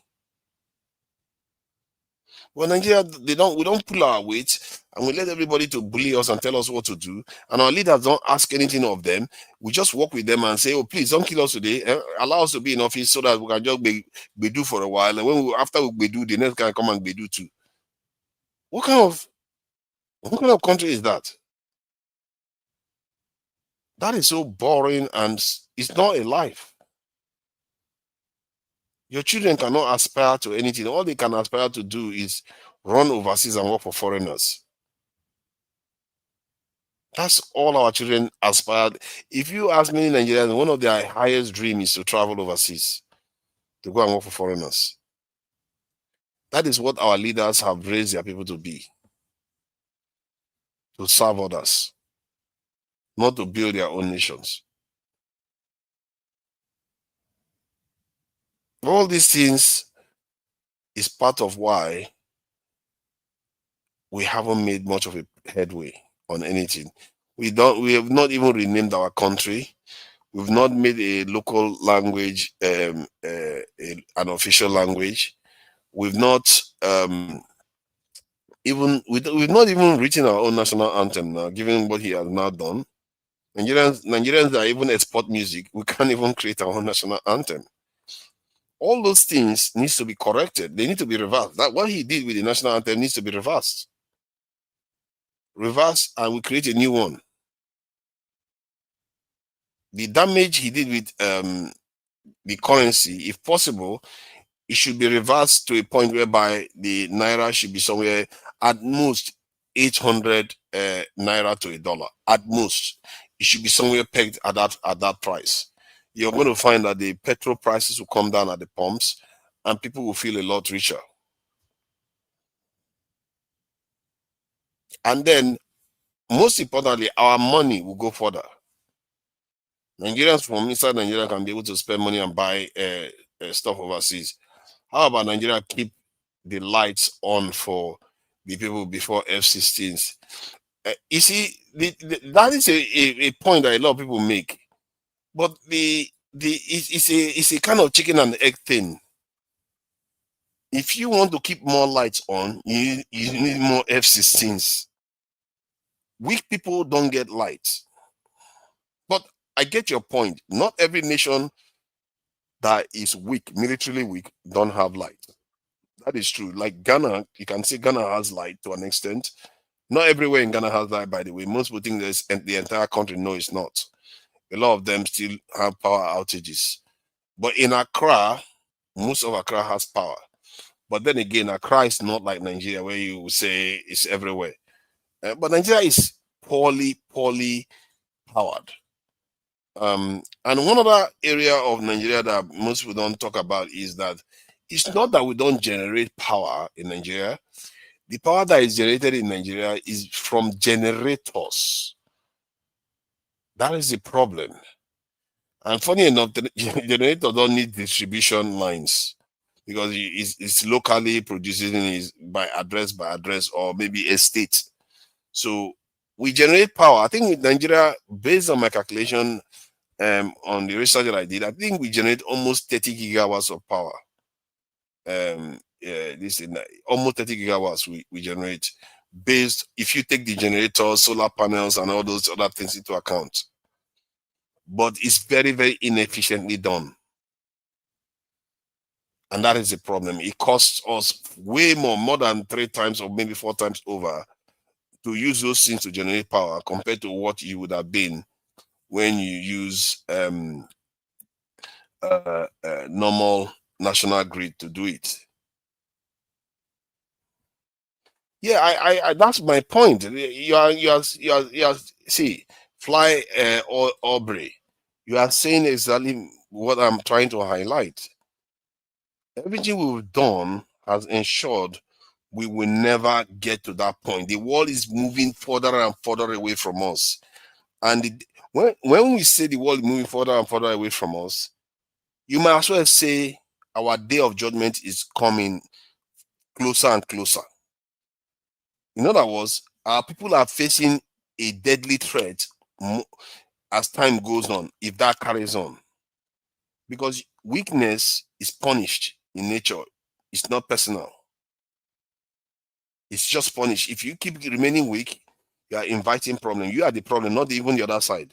We become the problem. Because you're inviting problem to come to you. And when they show up, there's no use of an antelope negotiating or pleading mercy with the lion. That's not going to happen. Nature will take its course. The lions have to feast. That is what is going to happen. And I'm sorry I have to be bearing this type of news to people that are probably preparing for, Christmas. But this is the negative one. The positive one is coming later in the day. This is the negative part. The positive part of talking about positive things that we could do, and the things that are already positive that has happened this year. We'll talk about those things too in Nigeria. because there are positives that have happened in Nigeria this year. It's not all negative. And some of the negative stuff has already come, and maybe the effects of those negative things are beginning to wane. It's beginning to lessen now, so it's not as bad anymore. And with doing the positive things, um, you might actually start seeing real improvements in Nigeria. Question is, are they making any move strategically? That is the one that kills me the most. Why is it Tinubu works with all these people, but you don't see any strategic change?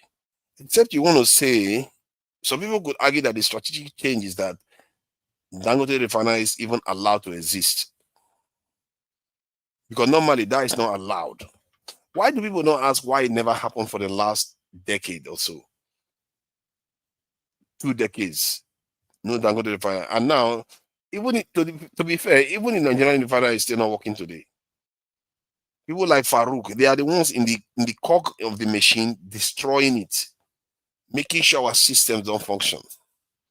And for the life of me, I don't know how people like that sleep and enjoy their life. Just because you get a little bit of money, you make sure your people's life are miserable. They will never see a future. Those people are sickening, because what they are doing is not even good for their own people. It's not even good for their own children. What makes them valuable and made them rich is because there was Nigeria, and the Nigerian people empowered them. And then they want to kill those people because you want to take your money and go overseas and put them there. Then you're just living at the mercy of those foreigners. The only reason why they are tolerating it because you just put your money there, and they can decide to seize it like the way they seize the Russian ones. They can decide to seize it at any time. So all these people that do all this steal national wealth, making sure the national refinery doesn't work, I don't know, man. I really don't know how they live with themselves. Don't they have common sense? And many of these people claim to be quite religious too. Don't they know that when they are doing all these things, like they are actually making sure the nation generally becomes dysfunctional? Some of these people can see beyond their nose, can they? Is it just all about hunger for them and let me just get food now and forget about the future consequence of the action and leave the consequence for other people to come and deal with?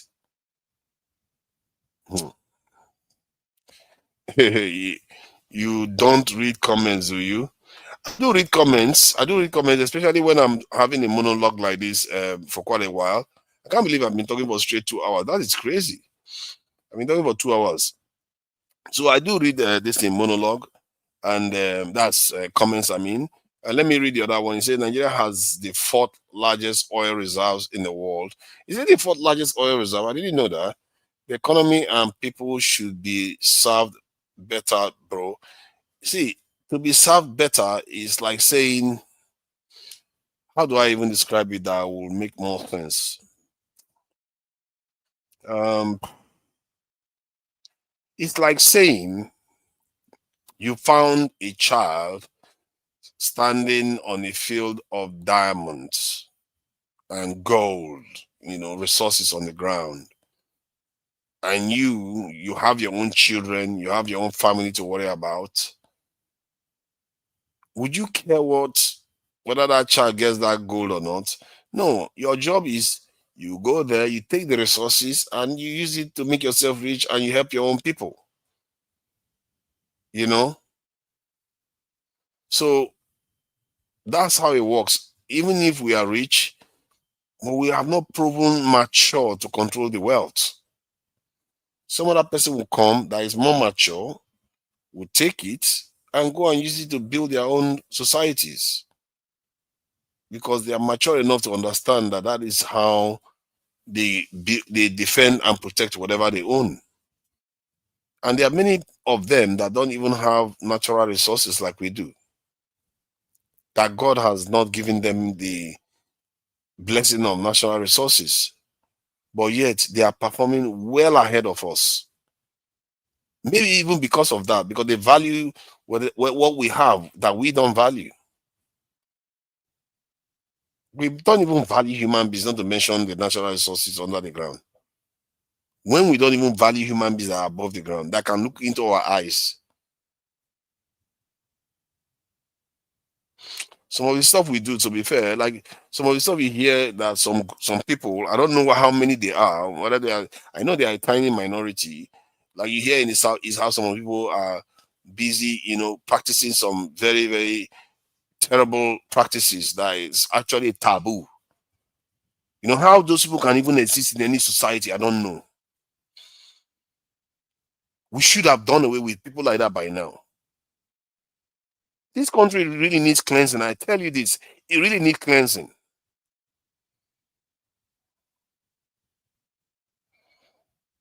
And now I'm beginning to see what drives so many other leaders crazy. And they go crazy and do crazy things. Nigeria seriously needs cleansing. There are a lot of stupid, crazy people that are out there causing so much problems. Doing things that are so inhumane to their fellow human beings. Some of them are so visceral. That's why I became a little bit aggravated just now. But it's still the same. It's just like corrupt politicians doing what they are doing, not understanding that they are actually damaging their own future too. Look at that. They don't even have that money to steal. They've stolen so much in Nigeria that they don't even have enough money to steal anymore. Mumu people. If not because of Dangote, this December, people are not going to be smiling at all. Petrol price will be somewhere around 1,000 naira per liter by now. Petrol queues will still be there. The naira will be under pressure. I'm telling you, maybe even a massive upheaval would have happened in Nigeria.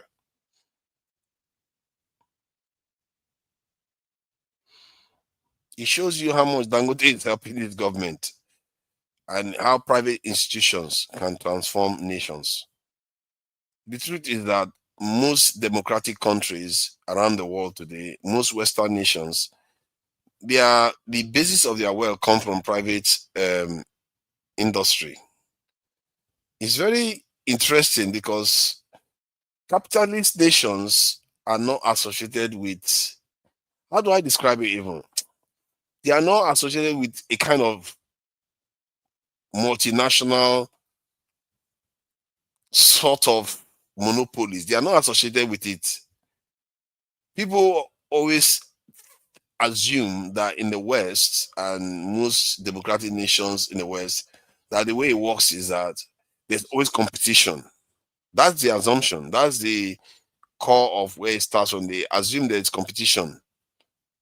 But it's not necessarily true. There's not always competition. Often it's a monopoly, dominance in one field or the other. You get, and they go on to build very powerful organizations that the nation that created those organizations emanated from gain a lot from it. So based on that, to an extent, private establishment that become strategic become national assets, for want of a better word. Even a national company, they're not just a normal enterprise anymore. They are like a national company now, a company that is, you might as well call it public owned. To show you how that is true, you remember during the crisis, the last recession, when just before Obama came into office, they had to save a lot of companies. That's when this term "too big to fail" came to be recognized. Too big to fail. But the too big to fail is not just too big to fail, because they are national assets. You're not going to allow your national asset die. You can't, because if it dies, it affects the whole nation. It's like the UK now. When the British steel, there's a company, British steel company, one company that manufactures steel in the UK wanted to go bust. The government had to step in. Even this year, the government still had to step in to ensure that government doesn't go bust, because to them, they understand that company is strategic. They don't care whether it's making money or not. because they know someday they may need to manufacture their own steel when they cannot get it from China. They think, you see, this is the way they think. They think into the future. Even when they are losing money on that thing, they invest in it. Because to them, they feel like tomorrow we may not be getting this steel from China. If China decides to hold on to the steel that they have, then we want to make sure that we have the ability to create our own steel, at least immediately. So they save the steel company. So private institutions are a kind of arm of the government, but not directly. They support their nation. They affect the outcomes for their nation. This is what Dangote has proven. An individual, how can one person normally affect a nation like this? That tells you how capitalist systems work. As a matter of fact, that's what drove the Japanese to become so powerful. That that even when the Americans got to Japan, when they defeated Japan, one of the things they made sure they do was reduce the industrial capacity of Japan. And even with that, look at how Japan still is. They had to reduce it because that Japanese industrial capacity was so much that Japan was able to manufacture so much weapons and so much technology that was more advanced than the Chinese ones and maybe even the Western ones. The West had to come together to be able to defeat Japan. So it's just like that. You have to take yourself seriously in this life if you want to be taken seriously. We as a people, I don't think we have managed that. And I don't see any reason why anybody should even feel sorry for us. Zero reason why. Except I'm just saying being emotional and saying, you know what, they should support us because we are human beings like them and all the rest of it. They should, after all, we are not their enemy. Why can't they just help us? Yeah, you can say that, but that's all you can say. But don't expect it because nations don't behave like that. Nations are about their interests because they have their own people. They have their own children to worry about. They have their own elders to worry about. They have to do what they can to get as much resources for their own people. It's just for us to also figure out how to make sure we protect our own people. And right now, President Tinubu, I've not seen one thing he has demanded from the French. I really wish he could tell us one thing because all he keeps coming out to tell us is, oh, we've assured them that we are going to create national state police. You want to balkanize the country without even knowing it. You want to create state police. Oh, we helped to neutralize the coup plot in Benin Republic. We almost attacked Niger, and we ended up breaking ECOWAS into almost half of the landmass is gone. All these things you've done for the West, what have they given us? Cancel the trip to G20.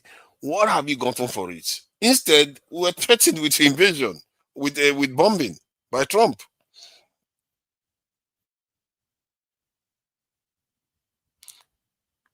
I don't know what he gets from it. I don't know what he gets from it. Why do our leaders lack ambition? If Tinubu came back today from France and say, oh, me and France, we just signed a deal. France is going to be building their jet fighter engines in Nigeria. I'll be like, now we are talking. Now we are talking. Now they are beginning to see us as people they can work with. You see, when a nation like that decides to do that in your country, if you don't have enough security, they will back you to have it because they don't want their technology to fall in the hands of the wrong people. But you don't see that sign in Nigeria. Have anyone seen that sign in Nigeria that these people are looking to do anything? There are so many other things that they can do that is strategically important. There's nothing. Okay, Merry Christmas. I see you there. Olusinwa Williams West. Thank you for that.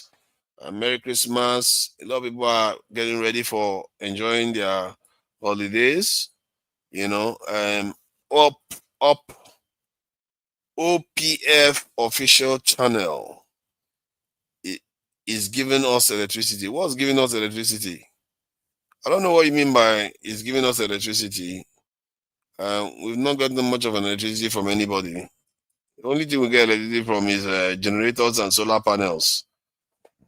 It's funny because Nigeria don't even use wind turbines. I don't know where we have ever used wind turbines. I've never seen it before.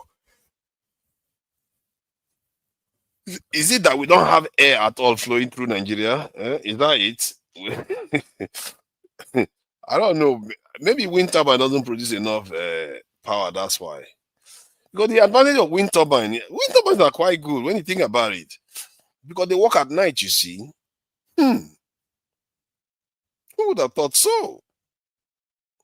They work at night. Not like this is solar panels that don't work at night. When the sun blinks a little bit, solar panels disappear. So wind has that advantage that they actually work at night.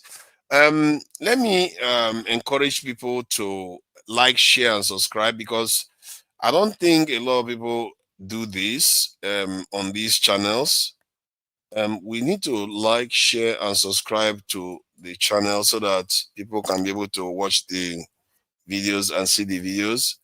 And I have to be careful about playing videos now, because I have found, based on reports, that we are being flagged, that in terms of not being monetized, the videos are not being monetized, because some of these funny programs and that we play, they have music in the background and they tend to be flagged. Even when I checked it on YouTube, they still get flagged. So it's something we have to be confirmed. Are you not monetized? No, we are all monetized. Even on my own Tunanja channel is also monetized. However, in terms of Tunanja hasn't gotten a penny out of the platforms. However, on Dr. Damages, it's meant to be monetized, but because of some of these videos, the monetization comes off. So it means that even if you get a lot of views, you don't get paid for it. But the views are also quite important, because one can still, it means when you get monetized, you actually do get a lot of funds from it. But it will be good to try to avoid that issue, and I will try to be doing more to avoid that monetization issue. So that is that on that front. I think we've covered quite a lot of ground, and we've done 2 hours of live streaming already, so that the video is not very long. I will recap the key things that we need to do to reverse, to make 2026 December one of the best Decembers ever. And for the life of me, sometimes I feel like President Tinubu doesn't want to govern well. That's why he's focusing too much on politicians, jumping ship and joining APC. Because if you want to govern well, you don't even need to worry about manipulating politicians at all. The country will vote for you for free. You don't even have to convince them. You don't even have to run for. We don't even have to campaign that much. Your campaign is your performance. Maybe somebody should remind Tinubu of that. His campaign is his performance, but because he doesn't want to perform, that's why he wants to manipulate the political system. Nigerians are so easy to please. You just have to fulfill certain things and take off the head of anybody that doesn't want to perform. You tell them to go and do something, they don't want to do it. You really hold them accountable. Then watch the Nigerians vote for you. You'll be getting their votes without even you will not even campaign. They will just vote for you. But then again, who am I to tell the president what he can do and what he cannot do? Because they all have their own motives for whatever they are doing.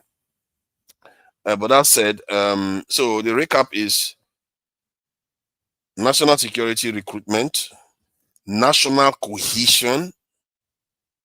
You have to go after the people that are dividing the nation.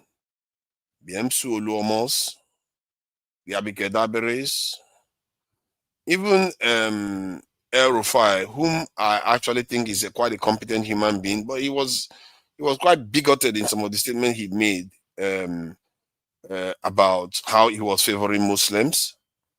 Any Nigerian that does these things, you have to hold them accountable and deal with the bandits without worrying about negotiating with them or any of that nonsense. So national security, national cohesion, corruption, take corruption seriously and punish people that carry out corrupt practices, and punish them ideally with capital punishment, a big target. Find a big target, punish them with capital punishment, make them pay for it. Let's see who's going to come and cry for them. Those people that come and cry for them, they too should face the consequences. Because why should you mourn for people that steal the national wealth? So those are 3 to 4 critical things that if this government choose to do it, by the end of next year, Nigerians will do the rest. And that will be coming close to 2027, isn't it? The campaign period. He will not even need to do anything. If President Tinubu decides to recruit 200,000 next year into our national security, he creates 200,000 military positions, maybe another 50 to 100,000 in police and customs and the Secret Service. Because you can't go to 1 million in 1 year. You can't. Realistically, you don't have the the training facilities, and you don't have the resources to do that in 1 year. So you would take a few years to build up to 1 million. But if he starts with 200,000, he will not need to campaign at all in the election cycle. He's just going to win it, hands down. And if he did that, do you know how significant that move is? Most Nigerians will not even pick up on this.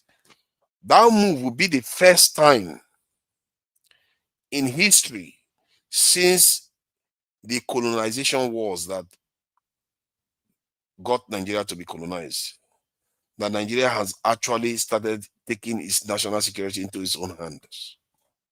That will be the first time. I really hope people understand this. We've never had it. All this fake, ecomog, this thing. No. That is basically measuring height among dwarfs. We've never truly had it. If he does it, know that Nigeria for once has a chance. For once, there's a glimmer of hope that will emerge.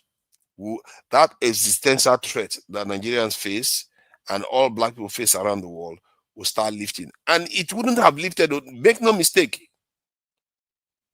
It would have lifted, let me put it this way. Let's say there's 100% lift to go. It would have lifted just about 2 to 3%. I'm sorry to say that's how bad our situation is. I'm really telling this is how bad it is. We've really not, because what those people represent is just a sign that we are beginning to try to head in the right direction. That's just what makes it 3%. But it's nothing strategic. Anybody can still come here and look to wipe us out, and they may succeed. Because we don't have anything to defend ourselves. We barely even have bunkers. Even one natural disaster that hits Nigeria, a proper one natural disaster that hit Nigeria, you'll be surprised how many people are going to lose their life, because the country is hardly, the structures are not strong, the dredging is not there, the waterways are not properly managed, the healthcare system is just the casualties. Can you imagine if tsunami hits Nigeria today? We should not pray for anything like that. But then again, maybe something like that happens. For once, we'll take ourselves seriously. For once, we'll take ourselves seriously and say, you know what? Never again. We'll start building the levees, building, dredging, doing all the necessary things to make sure that never hits us again. That is how human beings behave. Human beings react according to the environment.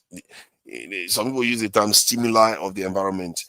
If something hits you, you learn to behave yourself. Sufferhead is not enough. How is sufferhead going to force everybody to act the same way?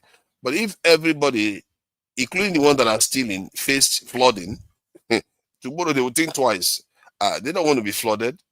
They have to think straight now and get the problem sorted out, because they too are at risk. But the poverty is not hitting everybody. So the people that is not hitting, they don't care. If a foreign military tries to invade Nigeria today, many of those poor, rich people, their lives might even be at stake too. So tomorrow, when they fight and the country becomes weak, they will want to do better to make sure their neck is not on the line. Sometimes our people are human beings are selfish. Let's face it. Every human being is selfish around the world. They have similar level of selfishness. So it's when they feel they are also at their own interest is also at stake, like their own family, their own wealth, their own person is at stake, then they will act. Human beings, that's how we behave. This is why I was hoping that Trump was going to ban Nigerians from traveling to America. I really wish he put a whole ban, and all Europeans put a whole ban. China puts a whole ban, and then for good measure, they start deporting all Nigerians back to Nigeria. If they did that, including myself, they deport me back to Nigeria, I don't have a choice. Nigeria will develop. Because all of us now will be in Nigeria and will have to develop the country. Guess what? We are also now at stake too. And those leaders that are in the way, they are going to have a lot of trouble on their hands. Because a lot of opinionated people would have showed up in the country. And they will have to move. Otherwise, those people with their dollars and their big-mouthed experience will come and remove them from office. But Trump didn't do us that much of a favor. He didn't block everybody. European countries are still allowing our people to come overseas. And a lot of our people have their children with properties and everything in foreign lands. That's what I call a bleeding. We are bleeding, hemorrhaging resources every day. Most of our the oil that is being drilled from the ground, we don't even know how much is being stolen from there. You don't know whether they drilled 200, then they tell us that they took 100. You don't have a clue. Nobody's monitoring anything. That's my point. I feel like we are just bleeding constantly. There's no checks and balances, proper ones that you can rely on. And these checks and balances, I don't think it's something that can just be fixed on its own. You need a strong event. You need a strong event that creates a very, very strong person.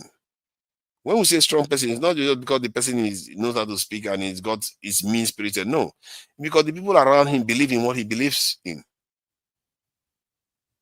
That's when you're going to see the country change. That's when you're going to see institutions that they build change.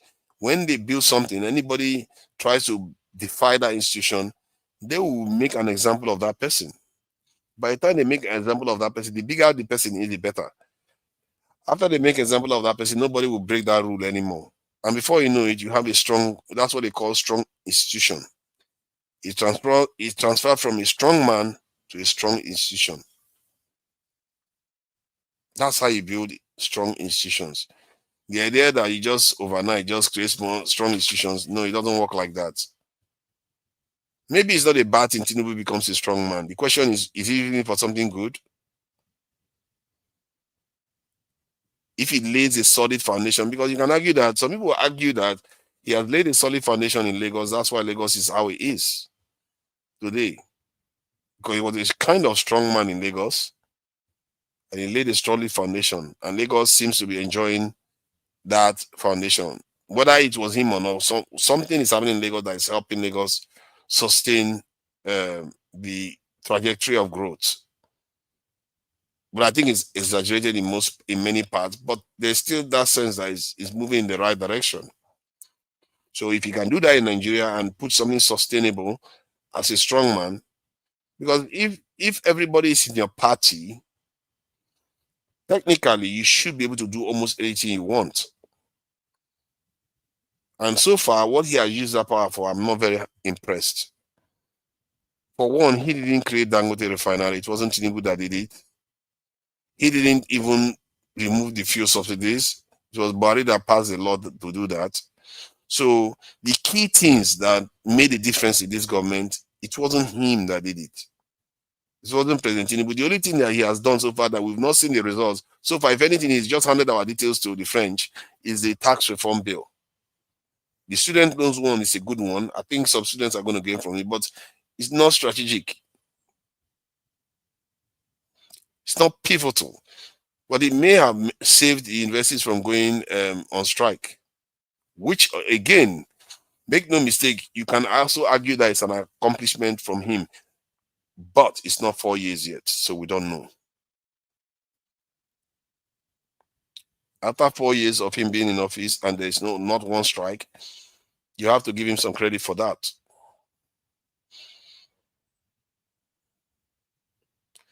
I don't just know what my problem is that our leader don't just have ambition. That's all my worry for them. I just feel like they are not there to serve the people.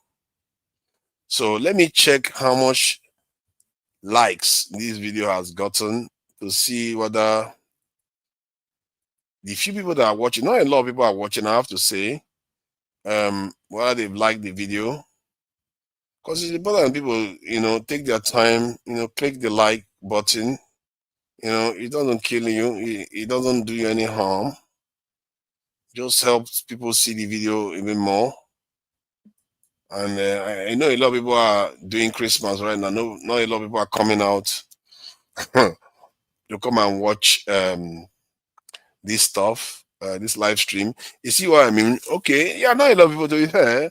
Not a lot of people are on Dr. Damages, so the likes are not very high, but I hope that the ones that are present make some effort to just go to the likes button and click it, because a lot more people will get to see the video then, because I think YouTube uses the algorithm to check the likes and then show it to more people to invite them to come and watch. So the most, like I said, the most things that needs to be done, I've said it multiple times, so anybody that watches this video will probably pick up on it, that I've said it, that national security, cohesion, and corruption, if you want to deal with all this problem, deal with them properly. And if Tinubu deals with these things, he doesn't even have to campaign. I will just, don't bother campaigning, you win. I don't even think anybody will bother running against him.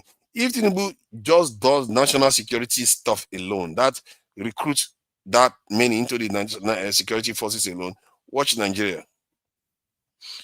Just watch what happens in the country. The country will start transforming, and Tinubu may even end up becoming one of the greatest presidents Nigeria has produced, because people value their safety. They may hate you when you are doing it, but they value their safety. Once they know they have that, many Nigerians will start returning home. I will. Even with the situation that it is right now, I want to return home too. So why would many not return home if they feel that they are safe? They will come for dirty December and stay for dirty January, dirty February, dirty March, dirty April. It's going to be all dirty months suddenly. Nobody wants to live again. So Lagos, a lot of people like Lagos. A lot of people that come from America to Lagos, they actually like it, because Lagos has this thing where it's crazy, but it still has a level of the African aspect of it that people enjoy, and the innocence. I have to say, Nigerians have this innocence about them, which I fear is a part of the problem, because I don't know how you can maintain such innocence and expect to survive. It's a tragic situation, isn't it? You can't be that innocent in this world. It's sad, but that is the nature of life. You have to wake up to the realities, except you can be able to master the art of being either looking innocent, but why not being innocent? If you can master that act, Nigeria can pull it off, because Nigerians, when you come to Nigeria, there's this innocent. People are very friendly, they welcome foreigners, they talk to people, and many of them, because of Lagos is by and large majority Yoruba people. They have this respect culture too that they have, that is quite welcoming to foreigners. Foreigners like to see that, especially black foreigners, black Americans, black Africans, anybody that comes to Lagos, they enjoy it for that. And I think that part of it is really, really good. But that said, if we don't do some of all these things we are talking about, all those gains can be reversed like that.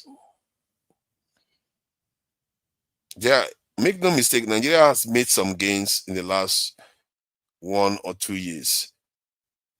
I would like to say that it has nothing to do with Tinubu at all, because it was all in the hands of Dangote. And what else again? And the subsidy removal that took place. The measurable progress this government has made is quite limited. It's really, really, really limited. So the gains have not fully flowed through yet. You can argue that the student loans one is coming through slowly, but it hasn't capitalized on graduates that gain from his student loans. And the Lagos Calabar Road is not even close to half done. The tax reform bill that he just passed is not close to actually, people actually making gains out of it. If anything, it's just going to bring more pain at first to people. So I don't know any of his real policies that has helped Nigeria. The only one you can say maybe opening the floodgate for Nigeria to go and buy food from overseas. And that is not necessarily a good thing, because if you are buying food from overseas, it means your local producers are suffering.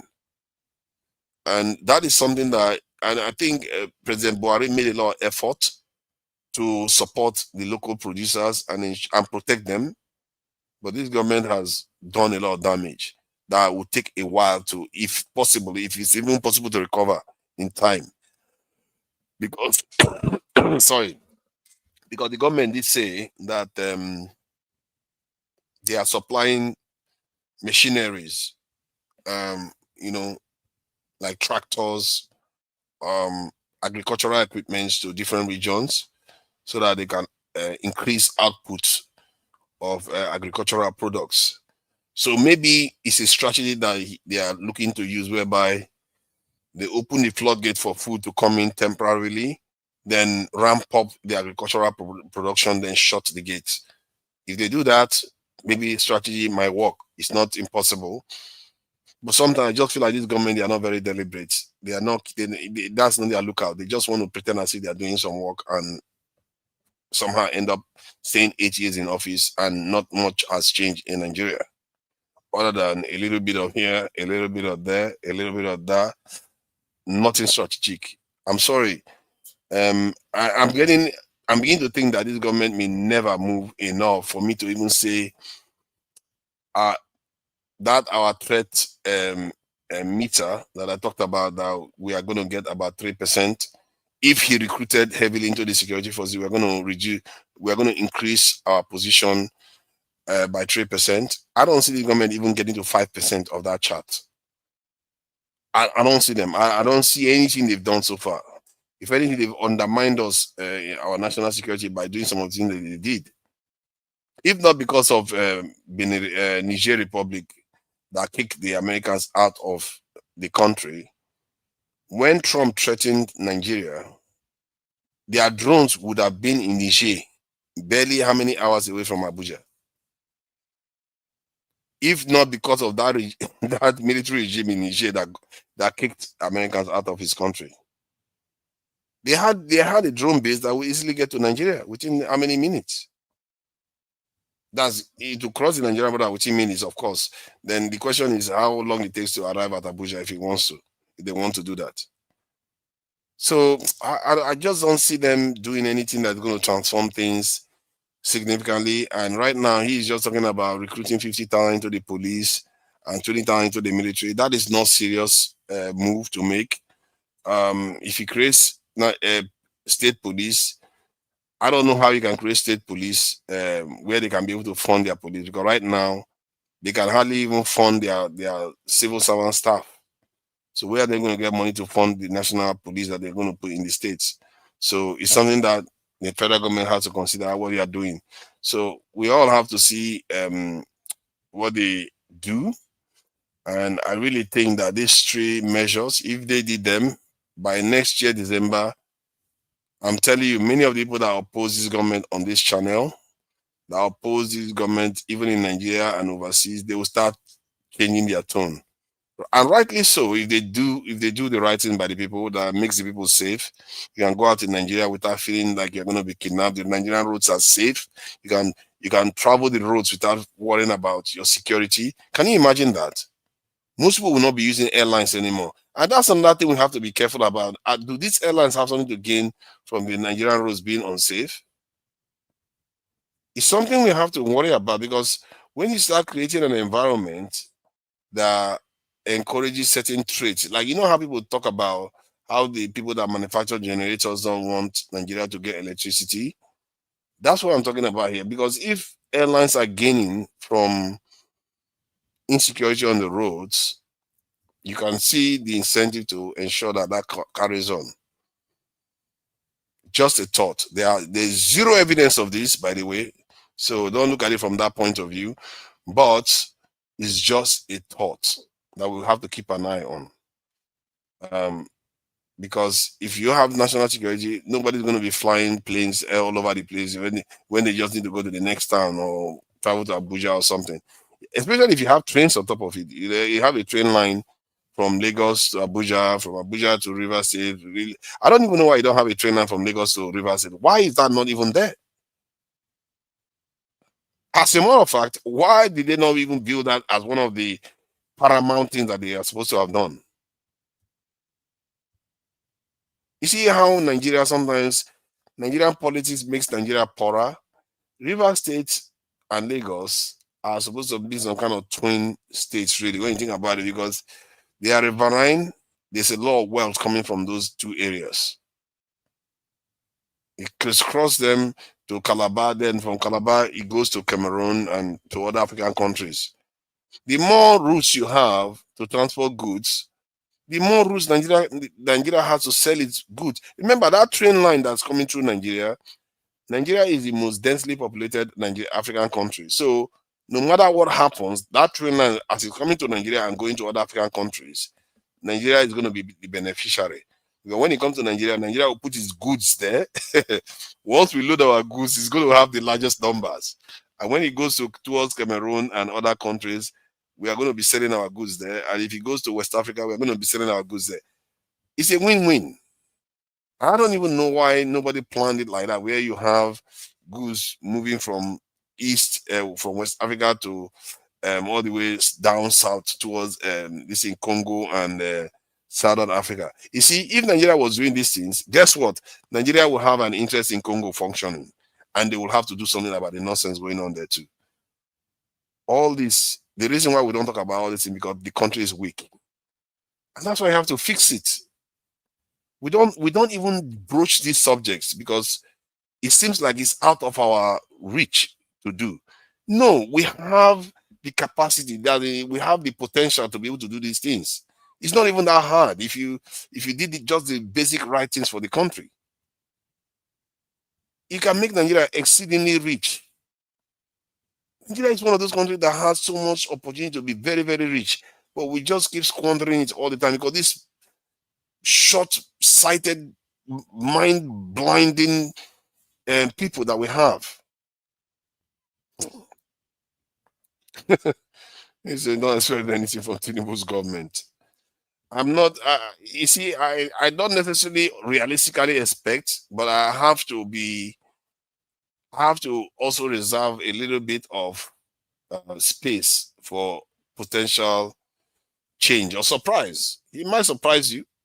It might come up with something that you never know, never expected, because if he fails, if President Tinubu fails, what does that tell you? It tells you that all his generation are useless as leaders. Because he should be one of his best, isn't he? In terms of politicians, he should be one of his best of his generation. In terms of being able to govern, in terms of being able to manipulate politics, in terms of being able to negotiate, he should be one of his best. And if he fails, don't bother voting anybody within his age limit. I don't even think you should bother voting anybody above 60 years. Because they are all, maybe even 50. Because I prefer younger people, because younger people right now, I feel like they are willing to make mistakes. They are willing to change. Even when they come up, even when they get to office, behaving like someone, like Tinubu and the rest of the other politicians, the classic politicians. But because now they have power, they are more likely to contemplate changing. You know what they say about old dogs not learning new tricks? This is one of those areas it applies. But the young dogs are willing to learn new tricks. The young dogs are willing to learn new tricks, and that's why I believe that the young ones should be given a chance to rule. Let them make their mistakes. All these people that talk about experience, screw you. The ones that have experience, they've finished us off. They are looking to still finish us off even further. Now, this president has gone and given our tax information to the French, saying that they have anonymized it. In other words, they're not going to have access to the details. Who told you that they're going to have access to the details? What if they can hack it? How would you know? How would you know whether they've developed quantum computer that they can use to hack it? How do you know? And they are in the process of being able to actually create quantum computers that can hack these things. Why are these people so silly, really? These people are creating quantum computers. Maybe they've already done it that can crack any kind of cipher. Except the cipher is designed with quantum computing in mind to defy it. But I'm sure this system that President Tinubu's government is proposing has nothing like that. And then, of all the countries you can hand our tax information to, is the French. There is no Singapore. There's no Switzerland. There's no Vietnam. There's no smaller country. You went and gave our whole head to a tiger that can chew our head off. I don't know. I don't know what it takes for a leader to understand certain things that are not good for their people. And maybe it's not the leaders' fault, it's just the people. The people are the problem, because if the people were kind of outraged, I know that there's so many people defending Tinubu on this even. They're saying, oh no, what are the French going to do? Don't you already have ATN? Don't you have Zenith Bank in France? As if it's the same thing. It's not the same system they use. And Zenith Bank, not everybody's detail is in Zenith Bank. Not everybody has Zenith Bank. And besides, people that have Zenith Bank, if the president gives their details to France, they can opt out. They can go out of Zenith Bank and go to UBA, go to Access Bank, go to GT Bank. They can go to other banks.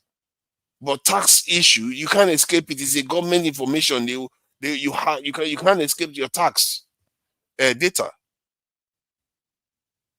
And you go and hand it over to foreigners with AI being involved, with the risk of them having access to direct real-time information of Nigerians and their tax. Not only Nigerians, including foreigners that are in Nigeria, the tax that they pay, the multinationals, Chinese companies, American companies, all of them will be in the hands of the Americans through Nigeria. I mean, it will be in the hands of the French through Nigeria.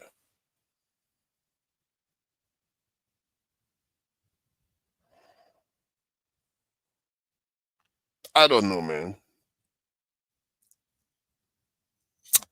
I just hope sooner or later our people wake up to some of all these things. It's not rocket science, but some people would like to pretend it is. Maybe because sometimes when I say these things, I come across as if I know it all. I'm so correct. I'm so great and all that. No. Don't even pretend that. Don't pretend as if I don't exist. Just ignore the fact that I'm here. Sometimes I even wish there's no camera at all. Focus on the fact that those things need doing. If they're not getting done, we are all in trouble, including myself. We're all in wala here. I will leave it at that for now, and I'll try to avoid playing a lot of sound or music, so that these people are not going to come and flash us and start telling us that they're not going to monetize the video. So I'm trying to avoid that. I have to be more and more careful about these monetization issues, because we need the funds to be raised. And if you are watching, remember to like and share the video. Liking and share doesn't cost a penny from you. It just takes your viewership. And wow, House Valiant, you are really busy in the chat. And let's see, let me highlight this like and share sign there and text.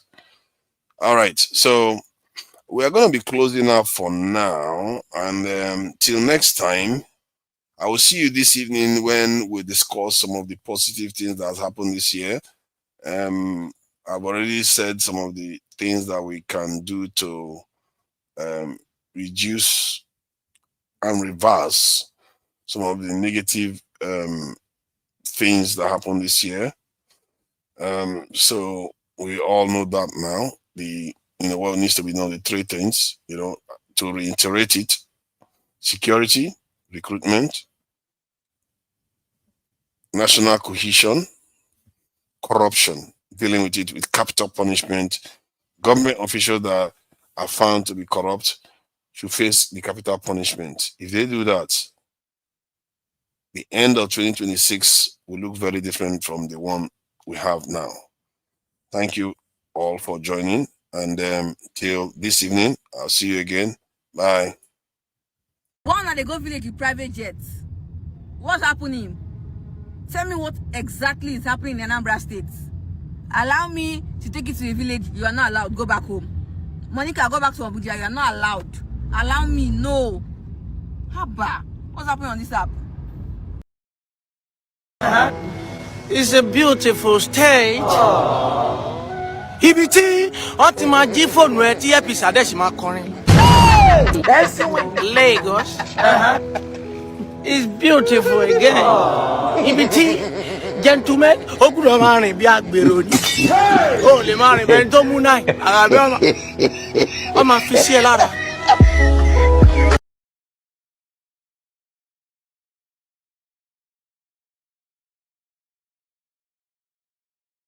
Between American police and Nigerian police. I don't want peace. American police.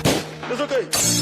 If they want to arrest a suspect, and the suspect is in the midst of people, they will only arrest the suspect. They got no business with the people around the suspect. Are you kidding? For Nigerian police, if they want to arrest a suspect, and the suspectee is among the suspectors, all of now what did you now be suspectism? They go back all of. Are you American police? If they arrest a suspect and they take him or her into their custody for interrogation, they will even offer you drink or for you to answer their question without any physical contact. Are you kidding? But Nigerian police, they arrest a suspect and they take you into their custody. This evening you will die. One question, 50 million slap.